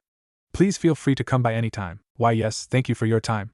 Sakura stuttered as she blinked in surprise at the sudden dismissal. As she stood up and said goodbye, and a Hyuga servant appeared as if on cue to escort her back outside. Sakura quietly followed the servant as her mind was preoccupied with the meeting with Hinata's father when she suddenly realized that he hadn't kept his promise to answer her question. Damn it, that cheat, he did that on purpose. Sakura angrily thought. When Sakura returned from the Hyuga compound, she was appreciative of the words spoken to her by Hayashi Hyuga, but also frustrated at being tricked by the man into answering his question without answering hers. Flopping down onto the couch in her living room, the young pink-haired girl realized that she still needed to clean herself up and go out to search for Hinata once more when she heard someone knocking on her door. Opening the door, she nearly fell to the ground in shock, as she was staring at the lavender-eyed girl with long indigo-colored hair she knew oh so well and was about to search for. Before she could say anything, the Hyuga girl suddenly lashed out and struck a tenketsu point in the center of Sakura's chest, which drove all of the air out of her lungs and dropped her to her knees. As Sakura gasped and heaved for air, she heard Hinata close the door behind her and say, Hello Sakura, I think we need to talk. Hinata? Sakura choked out, still gasping for air, as Hinata knelt down and reopened the tenketsu point she struck and said, You had that coming, Sakura, after what you said and did to Naruto-kun in the council session. However, since we are both his wives, I hope you can forgive me for striking you, as we do need to talk about a great many things. But if you can't forgive me, I will leave you alone. As Sakura quickly regained some air into her lungs, allowing her to speak, she surprised Hinata by stating in agreement, Why yes, you're right, I did have that coming, so there's nothing to forgive. Please come inside, we should talk. Thank you, Hinata replied courteously and entered Sakura's apartment, and took a seat on the couch in the living room. Can I offer you anything to drink? Some tea perhaps? I could set the kettle, and Sakura asked nervously. Tea is fine, Hinata answered and smiled warmly as she watched Sakura quickly retreat into the kitchen. As she waited, Hinata studied Sakura's apartment and immediately realized that it was kept well organized, structured, and tidy. Everything in the apartment seemed to have its place, and even if it was a tad bit too controlling for Hinata's sake, she approved because it didn't hinder the warm atmosphere that Sakura's apartment held. You know Sakura, Hinata said as the pink-haired girl returned minutes later with a tray of cookies and tea. I've never been inside your apartment before, but I really like it. Thank you, Hinata, Sakura said and placed the tray onto the small coffee table and took a seat in the chair beside her. Hinata smiled and nodded and took the teacup in between her hands and inhaled the sweet aroma. So, yeah, Sakura replied and inhaled the aroma as well as an awkward silence beheld the apartment. We should talk, Sakura, Hinata said and sipped from the cup. I'm sorry, Hinata. For what? Hinata asked in confusion and frowned, as she looked at Sakura and saw her fellow kunoichi's head drop in what could only be described as humiliation. This morning, I didn't know. Sakura, you shouldn't apologize to me but to Naruto-kun, Hinata replied and smiled reassuringly before saying, I already know what happened between you and Naruto-kun at the council meeting, and I have to be honest, I was downright furious with you about it. So much so I was ready to beat you to a pulp, but Lady Tsunade convinced me otherwise. However, I'm still having trouble understanding your reasoning behind it, but I'm sure there is a valid explanation behind those awful things you said to Naruto-kun. Hinata, Sakura said weakly, before pleading, I need your help. I didn't mean the things I said. Please, Hinata, please, you have to believe me. I do love Naruto. I know you love him too. You've loved him far longer than I ever did. But if I can't convince you, then there is no chance for me to ever let Naruto know the truth. A pained expression briefly flashed across Hinata's face, only to be replaced with fondness. Sakura, you don't have to convince me. As hard as it is, I believe you because we need to trust each other. My father, as well as Lady Tsunade, said that there is far more going on between you and Naruto-kun. Please, Sakura, be honest to me and explain everything. We need to understand each other first before we can talk to Naruto-kun. We? Sakura asked in disbelief. Yes, Hinata replied and smiled. We are his wives now, are we not? If we can't work together and help guide Naruto's clan, our clan, through this problem and any future problems, then we'll never survive the pressure Konohagakure will place upon us. I don't know what to say, Sakura said and wiped a tear away that was rolling down her face. It's fine, Hinata said to reassure the pinkette. This will be difficult though. We won't have it easy with the villagers and especially the other clans. They will judge us with every step, and you need to understand that you can't trust anyone anymore, not even Ino-san. When it comes to politics, blood always runs thicker than friendship. But? Sakura interjected, to which Hinata only shook her head in sadness. I know, Sakura, but we can't afford it. I know these things far better than you, so please trust me. There are and will be situations where you will have an opinion that I might not like and vice versa, but we have to accept without complaint or argument whichever opinion Naruto-kun chooses and support him 100%. Really? Sakura questioned with astonishment. Yes. Hinata smiled warmly and added, I might have the political knowledge and know-how of the council meetings, as well as how the clan hierarchy works. But you, Sakura, you have far better knowledge about Naruto-kun than I do, and well, your social skills are better. You are more outgoing than me, and I envy you in that regard. For the longest time I've been jealous that you've been able to experience Naruto-kun when he is at his weakest, but also at his strongest. You were able to form special bonds and moments that I could only dream of. Hinata, Sakura said sadly, wondering if she had forever ruined those special bonds by her actions 2 days ago. I know that I can create my own happy moments with Naruto-kun now. But what I've been trying to say is that we need to work together for us to enjoy a peaceful and stress-free life. Sakura finished and smiled weakly. Tsunade-sama said something very similar to me. She also told me that I need to reprioritize my life and that Naruto and our clan needs to be put even before my own happiness. Yet I believe that happiness awaits me with Naruto regardless, and I'm honestly glad that you're Naruto's second wife, Hinata, and not some stranger. I know we never really spoke or hung out, but at least I know you truly love Naruto for what he is and not his fame. I do love him and have for as long as I can remember, Hinata admitted. I doubt either of us was thrilled to hear that we had to share Naruto-kun with someone else, but I am also relieved that you are the other person. I know that there is a special bond between you and Naruto, a bond one will most likely never understand because it is somehow tied in with Sasuke. Hinata, it's not just Sasuke. Sakura interrupted, before she heaved a heavy sigh and said, Sasuke was and actually still is the only brother Naruto ever had, and he will do anything for him. Naruto made a promise to me once, a promise he should have never made, because in order to keep that promise I fear that Naruto will lose his life. It's his promise of bringing Sasuke back to you, is it not? Hinata asked and received a sad nod from Sakura. I want to find Sasuke myself and ask him one more time to return to Konoha. Sakura spoke and exhaled as her shoulders dropped in sadness. But if he refuses, I decided a long time ago that I would stop him myself in order to protect Naruto. We can do that together if you wish? Hinata offered. Together, our chances against Sasuke are a lot higher, and I want to protect Naruto-kun as well. And I wouldn't be a good wife of his if I let his other wife do something incredibly stupid. Hinata added with a broad smile. Sakura chuckled. Thank you, Hinata. However, I don't think either you or I will be getting out of the village anytime soon. I'm guessing that you're required to sire an heir within a year yourself? Hinata nodded in confirmation. So did you and Naruto sleep together last night? Sakura hesitantly inquired, as she looked away in embarrassment. Hinata's face turned a bright pink, and she nodded quietly. Sakura's face briefly flashed a hint of pain, but was quickly replaced with an honest smile that held adoration and warmth. I want to ask for details, but I think it's best I don't. Sakura muttered sheepishly, as she saw Hinata's face turn a dangerous bright red. As Sakura, Hinata stammered finally and looked at the pink-haired medic with a hint of concern on her face and asked, I was wondering whether you know if Naruto-kun's uniqueness will have any effect on us and, well, our children. Sakura looked startled at the sudden question and frowned in thought as she mulled over Hinata's very valid question. I honestly have no idea, Sakura replied in concern. She quickly got out of her comfortable chair and disappeared within another room only to return seconds later with a large scroll. Sakura dropped onto the lush carpet and unrolled the large scroll.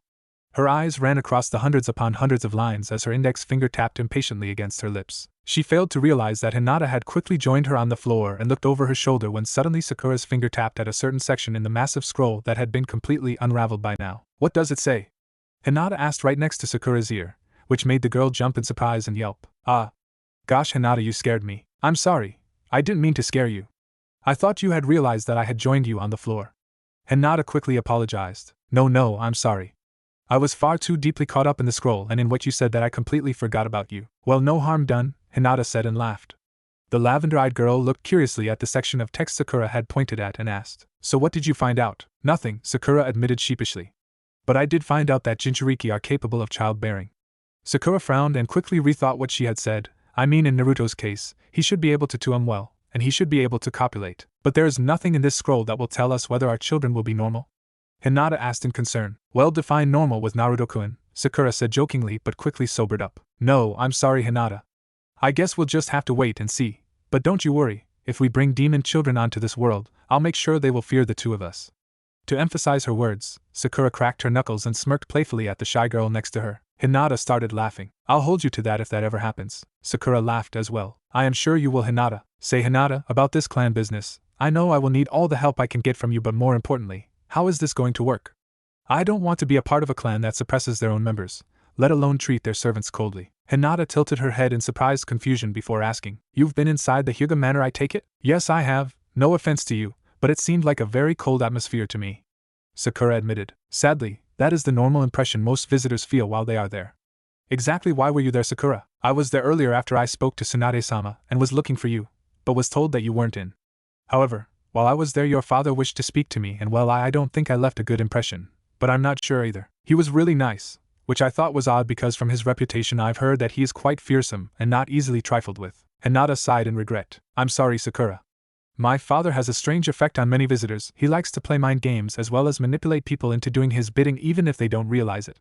He is always looking for information in the hopes of being able to navigate the Hyuga clan into a position of gaining anything from status, power, or wealth. In regards of politics, he is one of the most dangerous people we will have to face. I don't understand. Why would he do that to this clan?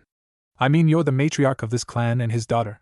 Would he really try to manipulate Naruto's clan to gain, as you said, status, power, or wealth for the Hyuga clan? Yes, Sakura, he would, as most of the clans would, as we will have to do in the future.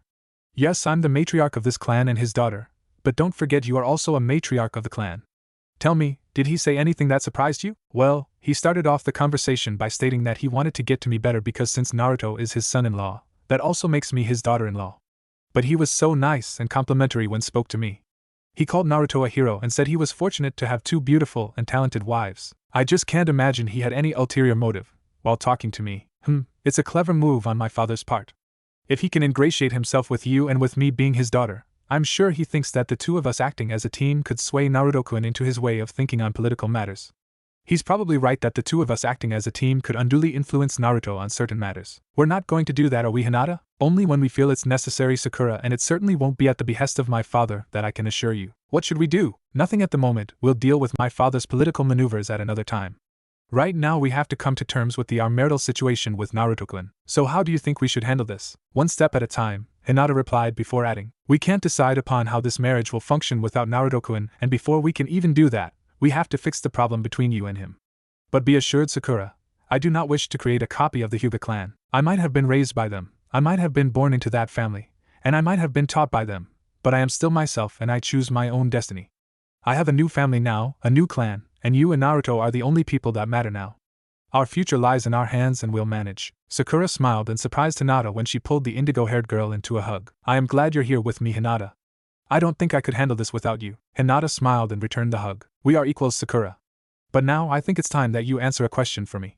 Are you really afraid of Naruto-kun because he might lose his control of the Kyuubi no Yuko? No, I've had 2 days to think about what I said and I realize it was just an excuse that I had convinced myself of. But I knew it wasn't true. Then why did you say such hurtful things? What is it that you're truly afraid of? Sakura exhaled a forlorn sigh before answering. Hinata, I always believed that Naruto's love for me was superficial when it actually had been sincere. He never denied his feelings for me, as I had to him. Because Naruto proudly proclaimed his love for me openly and without reservation, I thought he couldn't be serious. It was just a crush that he would grow out of, I had told myself. That made it easier for me to reject him at every turn. But that justification I had created was false, and its only result was me lying to myself, and that scared me. I don't understand, why would Naruto's love frighten you? I feared the depth and loyalty of Naruto's emotions for me, Hinata. Hurting him in a sixth sense had been a test I was continuously giving Naruto, to see if physical pain would break his spirit. For every declaration of love he gave to me, I had given him a punch, and yet it hadn't shaken his resolve in the least, and that's what frightened me. Sakura sniffled and grabbed a tissue to wipe her eyes before continuing on. In a way, all of the abuse I've given Naruto was nothing more than a foolish emotional defense mechanism to force him to give me up before I got burned. Naruto's presence had angered me, Hinata, because I was scared of him, scared of the offer of love he freely presented to me, scared of his very existence. I now realize that Naruto has always held a deep and tender spot in my own heart. However, to let him know that was an admission to myself that I've never been strong enough to accept until now. Sakura felt her heart sink in sorrow and remorse, remembering the way she had ignored not only Naruto's genuine feelings for her, but had also ignored the genuine feelings she held for him, yet always kept buried. All the pink-haired kunoichi could hope for now is that the damage she had caused to Naruto was not irreparable, as she spoke in a choked voice. PL, please help me, Hinata. I don't want to be Naruto's wife in name only, as he has declared. I want to be a part of his life, a part of his clan, our clan. I will, but please answer me this last question and I promise that I will never ask you about this again. Hinata asked with a warm smile. Sure, yes, of course. During the council meeting, you spoke of your fear of being an outcast and living in darkness, and you didn't know if your love for Naruto was strong enough to live like that. Are you sure your love for Naruto-kun is strong enough now to live like that if you had to? Because if it's not, then perhaps you should be Naruto's wife in name only and nothing more. It's Sakura stuttered as her shoulders had sagged once more as she was forced to remember her dreadful words. I think if you had asked me the same question 2 days ago, I wouldn't be able to answer you truthfully because I never understood it myself. However, Tsunade-sama confronted me at the end of the council meeting and told me to use my fear to get stronger, to use it to overcome the darkness I thought I had fallen into 2 days ago. I didn't know what she meant with those words, but now I think I finally know. Just as I denied my feelings for Naruto, I was blinded at the same time from seeing that Naruto brought light into my life from the moment I met him. I was blind, Hinata, so blind that I didn't realize that I never was once living in darkness when I had fallen for Naruto, even before then. Sakura briefly paused to collect her thoughts and loudly inhaled, which was followed by a heavy sigh. Hinata, if you think of my life as a line, you will not see a straight line but one with many peaks and troughs. Every peak you'll see is accompanied with an interaction between myself and Naruto-kun. Before I met him, my life was dark and gloomy and the blackness that surrounded me only started to fade with my meeting of Naruto-kun. The more I was forced to interact with him, the more I found myself standing in the light. Now I know that Naruto-kun is that light and not Sasuke, as I made myself believe for a time and refused to admit that my life had become brighter with Naruto-kun. Perhaps, the moment when I was injured by Naruto-kun when he lost control of the Kyuubi was the single moment of clarity for me. Seeing him in such pain, watching him being consumed by the demon's hatred, rage, and darkness, that single moment opened my eyes and I finally had realized how important Naruto-kun is to me. Yet somehow, I was still unable to be the person Naruto-kun wished for. I don't know why it took me this long and why I had to be such an idiot, but now I finally know I do truly love him. Please, Hinata, I can't do this alone. I can't face Naruto-kun by myself, he'll never believe me. Hinata pulled Sakura into her arms and embraced her weeping fellow matriarch of the Namikaze clan and comforted the young girl and soothingly said, "Thank you for being honest with me. I believe you and I promise that I'll help you. You won't have to face Naruto-kun alone." "Thank you?" Sakura wept into the lavender-haired kunoichi's shoulder. "But how are we going to do this? How are we going to find Naruto-kun? He will probably just ignore me or worse, send me away to Tsunade-sama to get artificial insemination." "Naruto-kun won't do that." Hinata tried to reassure the pink-haired woman in her arms but had to be truthful to her own conscience and had to admit that she wasn't entirely sure of it herself. "Come on, Sakura, let's get you cleaned up. While you take a shower, I will look through your clothes and find something appropriate, and when you are ready, the two of us will go to the Hokage's office and meet up with Naruto-kun." "Why would Naruto-kun be at the Hokage's office?" Sakura asked as she and Hinata walked towards Sakura's bathroom. "Because Naruto-kun told me that he had to meet with Hokage-sama, and afterwards he promised to go take me out to lunch, so he might as well take both of us to lunch, and at the same time we'll explain everything to him, and then we can discuss how he wishes to run his clan." "Okay." Sakura sniffled as she stood in front of her bathroom door. She turned around and embraced Hinata in another strong hug. Thank you so much, Hinata. Why, you have no idea how much. It's okay, Sakura, Hinata replied and returned the hug. Now go shower, I'll be waiting for you right here when you're done.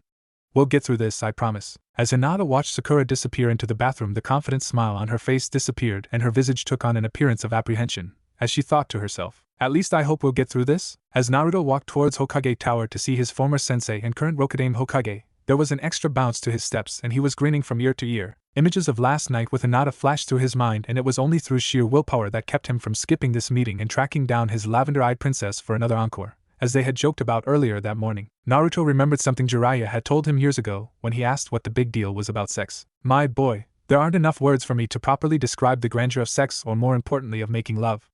It's just something you have to experience on your own, and when you do you will then understand what the big deal is. All I can say is sex is even more special when it's with a woman you love and one who loves you back. Naruto could only shake his head in amusement, as he thought to himself, I thought Pervy Sage was full of it when he first told me that, but damn if that old man wasn't right. I can't even begin to describe how special last night was with Hinata. And to think I could have been with her years ago if I had just opened my eyes. Kami, I guess I really can be a baka at times. However, as much as the images of Hinata dancing around in Naruto's head delighted him, they also had an adverse effect physically, as the blonde-haired Jinchuriki felt an uncomfortable tightening of his pants. Ducking into an alleyway to readjust his pants, Naruto grumbled with irritation. I mustn't have perverted thoughts about Hinata-chan or I'll never get to Hokage Tower. I've got to think about something else. But what? It was then Naruto heard a resounding slap and he looked across the street to see a very buxom brunette scream with fury at his friend Kiba Inuzuka. You slept with my sister, you bastard. Don't ever call me again, we are through. As Kiba was rubbing his cheek, Naruto sauntered over and slapped his friend back with amusement and asked, You slept with her sister, older or younger? Kiba could only shrug his shoulders and answer with no remorse or regret. Both, but in my defense her sisters are smoking hot. I mean, what was I supposed to do when they came on to me? Well, sorry you lost out, buddy. Pfft, I didn't lose out on anything. I've got a date tonight with the younger sister anyway, or is it the older one? Damn, I've got to keep these things straight in my mind. Ha ha ha. Kiba, you're too much. Naruto laughingly replied. So what's got you in such a cheerful mood this morning, Naruto? Naruto immediately began to blush and stammered. I sort of had my honeymoon last night. Really, after what Sakura said in the council meeting, you guys already made up and did the deed.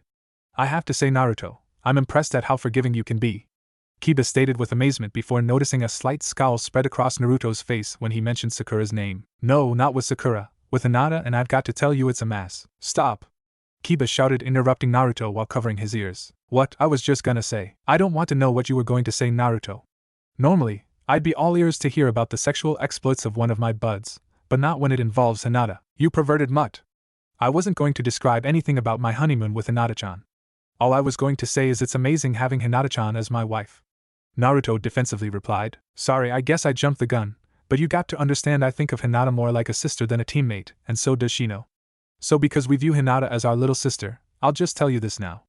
If you ever hurt her in any way, me and Shino are going to kick your ass all over this village, and that's not a threat but a promise. I would sooner die than hurt Hinata-chan, so you and Bug Boy got nothing to worry about. Naruto exclaimed angrily. Don't get me wrong, Naruto, I'm happy for you and especially Hinata, as I know this has been a dream come true for her. We're just protective of her, you know, always have been, and always will be. I hope you can understand that, and not hold that against me and Shino. Yeah, I guess I can understand where you guys are coming from. Hinata's been lucky to have you and Shino watch out for her all these years, but that's my job now. I swear to Kami nothing bad is going to happen to Hinata-chan while I'm around, believe it? Naruto declared with zeal. Just protect her and make her happy, that's all we ask. That's all I want to do. Kiba and Naruto bumped fists in understanding and both turned and started walking away in opposite directions when Naruto paused and with a grin turned around and called out, Hey Kiba, about Hinata-chan. Yeah, what about her? Kiba asked while turning to face his friend. She's a screamer. Naruto stated with wicked mirth, before flashing a series of hand signs and shushed away. Naruto! Kiba roared, while trying to keep perverted images of Hinata in the throes of passion from invading his brain. When Naruto arrived outside of Hokage Tower, he was still laughing at the comical look of abject horror he had seen appear on Kiba's face before he left the Inuzuka heir to ponder what he had told him. Walking up the stairs, he reached the lobby of the Hokage's office only to find the Hokage's secretary was nowhere to be found as he thought to himself. That's strange. I wonder where Kurenai-san is at? Shrugging his shoulders, Naruto knocked on the heavy wooden door to the Hokage's office and announced his presence. Kakashi-sensei, Hokage-sama, are you there? I know I'm early for our meeting, but it's me, Naruto. Naruto thought he heard a shuffling sound and scurrying feet, but after a moment nothing but silence before he heard Kakashi stammering answer. Yes, Naruto, I'm here, you can enter. Naruto opened the door to find Kakashi sitting by himself in his white Hokage robe hanging loosely over his frame and also wearing the ceremonial straw hat, as he idly did the bane of all Kage's paperwork. Walking up to the desk, it was surprising to Naruto that the Hokage was actually working and didn't have his face buried in one of Jiraiya's novels, as the blonde-haired Jounin commented sarcastically. I'm impressed, Hokage-sama, to see you're actually doing work and not reading one of Pervy Sage's books as usual. Very funny, I'll have you know I take this job very seriously and As Kakashi exhaled a noticeable grunt, Naruto noticed that his face suddenly became rather flushed and his breathing was irregular and labored. Cocking an eyebrow in wonderment, Naruto asked with genuine concern, Are you alright? I'm fine, it's just an upset stomach, that's all. Kakashi stammered. Should I go find Kurenai-san and have her get a medic nin to check you out? No, that's alright. Kurenai-chan, San is currently indisposed and working on another matter for me at the moment. File. I'll be alright after a bit. Oh, okay, if you're sure, I'm sure. Kakashi stuttered in between labored breaths. Well, you wanted to talk to me about Kakashi-sensei, Hokage-sama, about my current living arrangements. Don't worry about it, Naruto. You can address me as Kakashi if you wish. Why, yes, that's correct, as I don't think your one-bedroom apartment is going to be big enough for you and your wives, not to mention any new additions to your growing family in the future. I've got a larger and more suitable place for all of you to reside and restore the Namikaze clan in Kakashi answered, groaning while shifting in his seat. Really, Hinata-chan and I haven't really discussed where we were going to live yet. We were plenty happy with our living quarters yesterday and last night. Naruto stated, as he stammered and blushed a bit. Well, what about Sakura? What about Haruno-san? Haruno-san, this isn't good. Kakashi thought to himself before asking. Well, shouldn't you talk to Sakura as well? Besides Hinata, she too is a matriarch of the Namikaze clan for its restoration. I would imagine she would want to live where you and Hinata live, Naruto. Ha! Naruto spat derisively before continuing on. I highly doubt Sakura wants to live with me and Hinata-chan, judging by her reaction this morning when she came by and saw the two of us. Oh, this doesn't sound good. What did you do now, Sakura? Kakashi mused before he asked. What happened, Naruto? Oh, nothing out of the ordinary, just the typical Sakura response when it comes to me. She came by and saw me with Hinata-chan, and called me a bastard before slapping the shit out of me and storming off. Kakashi could only pinch the bridge of his nose in frustration, not just with Sakura's actions, but also with his own current plight. Naruto noticed that Kakashi's face was even more flushed and was beginning to sweat, as he heard his teacher stifle a moan before asking once more with concern. Kakashi-sensei, are you sure you don't want me to find Kurenai-san or call for a medic nin to check you out? You don't look or sound very well right now. No, I assure I'll be feeling much better very quickly. Kakashi replied with extra emphasis on the word quickly before stammering. I'm sorry about what happened with Sakura this morning. I hope you two will be able to work things out. However, that issue aside, as for your current living situation, I feel it's only proper now that your true heritage has been revealed that you move into the Namikaze compound. I want you to take that scroll lying on my desk before you and go now to your father's estate and see if you would like to live there. My father's estate? I hadn't even thought of living there. After I have lunch with Hinata-chan, I'll go check it out if that's alright with you, Kakashi-sensei. I think she needs to see it too before any decision is made. Naruto stated while picking up the scroll. That's fine, Naruto. Say hello to Hinata for me when you see her. I will. Oh, Naruto, please lock the door behind you as you leave. Kakashi grunted through gritted teeth while grimacing in discomfort. As the silver-haired Rokudaime Hokage watched his former student close the door behind him and heard the latch lock, he exhaled a heavy drawn-out breath, while flopping his face onto his desk and groaning with relief. Kami eighth. Taking a moment to catch his breath, Kakashi pushed his chair away from his desk and glared at the alcove underneath where a pair of crimson eyes peered back at him through the darkness before a giggle was heard. It's not funny! Kakashi exclaimed, while trying to get little Kakashi tucked back into his pants under the robe. Oh, I don't know, I think it's funny and tasty. Kurenai replied with amusement, as she crawled out from under the desk and sat on her knees while licking her lips. The silver-haired Hokage could only grunt in disagreement, as he gazed at the beauty kneeling before him. As much as he wanted to be mad for her pulling stunt like that, it was just too damn sexy the way she licked her lips, removing the last remnants of his release. Finally, he tore his gaze away and growled with annoyed frustration. Damn little minx, you've been hanging out with Anko too much. I should punish you for this little stunt. A wicked grin spread across Kurenai's face and her crimson eyes took on a sultry appearance, before she leaned forward and began crawling towards Kakashi on her hands and knees, causing the Rokudaime Hokage to gulp nervously. Upon reaching him, Kurenai draped herself over Kakashi's lap, her sexy firm posterior prominently turned upwards. Looking down, Kakashi saw Kurenai smile seductively at him before softly cooing in an innocent tone of voice. You're right, Hokage-sama. I've been a bad girl and need to be disciplined. Smack. Kakashi nearly fainted when he saw Kurenai spank her own ass and could feel little Kakashi already returning to life. The silver-haired Hokage was grateful that Naruto had listened to him and locked the office door when he left, as he brought his hand down and spanked Kurenai's ass while growling out with desire, "Smack, who's a bad girl? I am Kakashi-sama, I'm a bad girl." Kurenai cried out both in pain and pleasure, as she and the Hokage began playing one of their favorite private games with one another. As Naruto stepped outside of Hokage Tower, he closed his eyes and, emitting a chakra pulse, searched the village for Hinata's unique chakra signature. Locating it at his favorite restaurant Ichiraku's, the blonde-haired Jinchuriki hurried over to join his wife and dine on his favorite food. So rushed was Naruto that he had failed to register the other chakra signature that he knew oh so well. So it was an unpleasant shock when he burst through the curtained entrance of the ramen eatery and found his lavender-eyed princess sitting at a table with Sakura. The first set of eyes that fell upon the stupefied Naruto were Sakura's jade-colored orbs, and the small smile that had adorned her face vanished and turned to a look of remorse, as her eyes met Naruto's pained obsidian eyes. Hinata Naruto heard Sakura nervously whisper to the lavender-haired beauty in order to get the young woman's attention. A simple nod from Sakura towards Naruto and a quick turn by the former Hyuga princess, only to see Hinata's smiling face turn to a frown upon seeing Naruto's angered and defensive posture he held. The blonde-haired youth's irritation only intensified upon seeing Hinata and Sakura sitting together and enjoying a lunch. "Naruto." Hinata spoke softly, and neither Naruto nor Tsuchi, who was setting 2 bowls of ramen in front of the women at the same time, missed the underlying hint of disappointment in Hinata's voice. "What?"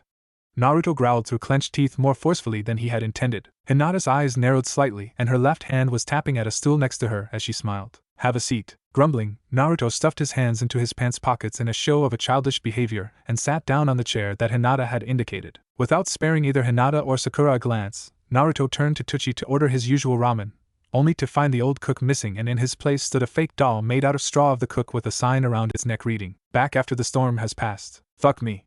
Naruto groaned and slammed his head down onto the counter, and received a slap against the back of his head by Hinata. "What did you do that for?" Naruto shouted as his head snapped towards Hinata in confusion. "Lesson number 1 in clan conduct," Hinata replied with her arms crossed in defiance. "As clan leader, inappropriate language is to be kept to a minimum and is not to be used at all in public." "What?" Naruto asked with his eyes wide. "We have to start learning this now." "Yes," Hinata replied in boldness, but had to smirk moments later at seeing Naruto pinch the bridge of his nose and sigh. "Lesson number 2, Hinata spoke a tad bit louder than usual and still looked at Naruto, whose head perked up in interest. "Clan disputes are to be held within the clan and are never to be brought into the public." Sakura, sit down. Naruto was surprised and turned around to see Sakura already past the curtain wall that was the exit to Ichiraku's and quickly scowled in order to hide his surprise as he saw Sakura slowly turn around with her head held low. "But Hinata," Sakura whispered in a weak voice as she resumed her seat and briefly looked at Naruto. "I don't think." "Nonsense," Hinata said with a hint of annoyance in her voice, before she continued on. "In order for us to conquer future and current problems, communication amongst the 3 of us is key and a necessity. If we don't talk to each other and try to understand each and everyone's opinion and situation, we will fall apart and fail in restoring the Namake's name." Hinata paused briefly and looked first at Sakura and then at Naruto, and sighed at seeing the two not spare each other a glance. "If we don't aim high, then we will never succeed. That is lesson 3. Hinata recited, and a smile spread her soft lips as she saw a hint of interest appear on Sakura's and Naruto's faces. "Who said that?" Sakura asked weakly. "What Harino-san said." Naruto chimed in gruffly and failed to see Sakura's expression darken in sadness. "Kurenai-sensei said that to my team after we had our genin test. Now, since we don't have a clan compound yet, we will hold our first clan meeting right now here at Ichiraku's, and our first order of business is to straighten out the mess between the 2 of you we are currently in. Therefore, Sakura-chan, why don't you start first?" Hinata stated with authority. "What? Why should she go first?" Naruto openly complained. "This is my clan. I should have the right to go first. Sakura is going first because she has something important to tell you."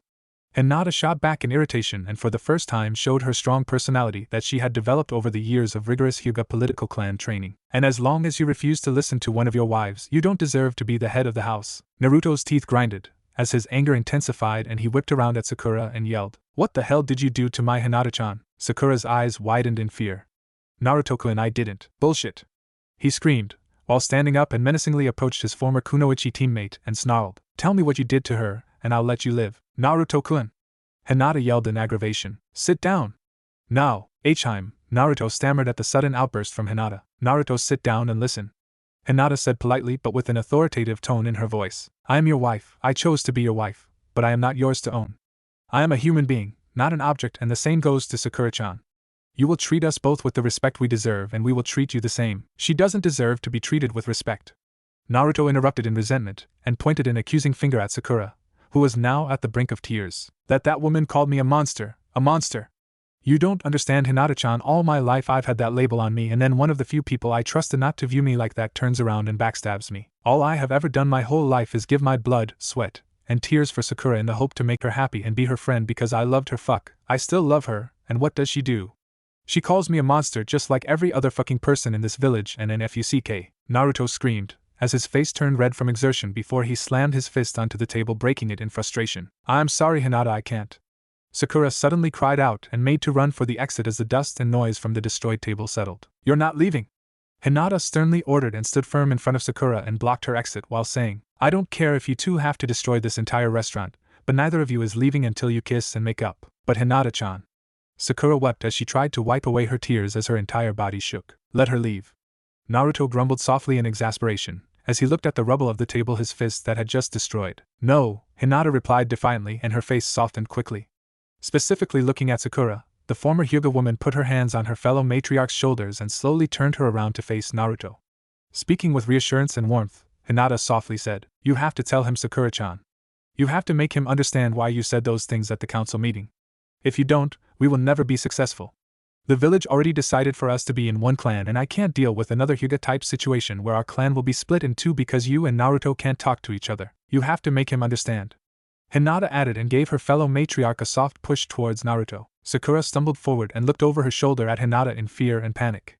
She saw Hinata's smiling face and received a microscopic nod telling her that the young lavender-haired woman would support her if she needed help. Sakura swallowed and hesitantly looked up at Naruto's fuming yet distant expression as the blonde was still studying the broken table. You Naruto-kun. Sakura stammered hesitantly and took a step back in fear as Naruto suddenly looked away from his fist towards her but stopped retreating when she felt Hinata's reassuring hand on her back. Naruto-kun, I am sorry for what I've said. Stop. Naruto growled. I've told you before, don't ever call me that. You don't even know or even care why I'm mad at you, so stop apologizing. No. Sakura responded quickly, a hint of her strong character briefly returning but vanished equally fast. I do care, and I know why I have to apologize to you, Naruto-kun. Naruto. The things I said at the council meeting, I know they hurt you, especially hearing those words coming from me, but please let me try to explain. Sakura paused and watched Naruto with hope as she held her breath in anticipation.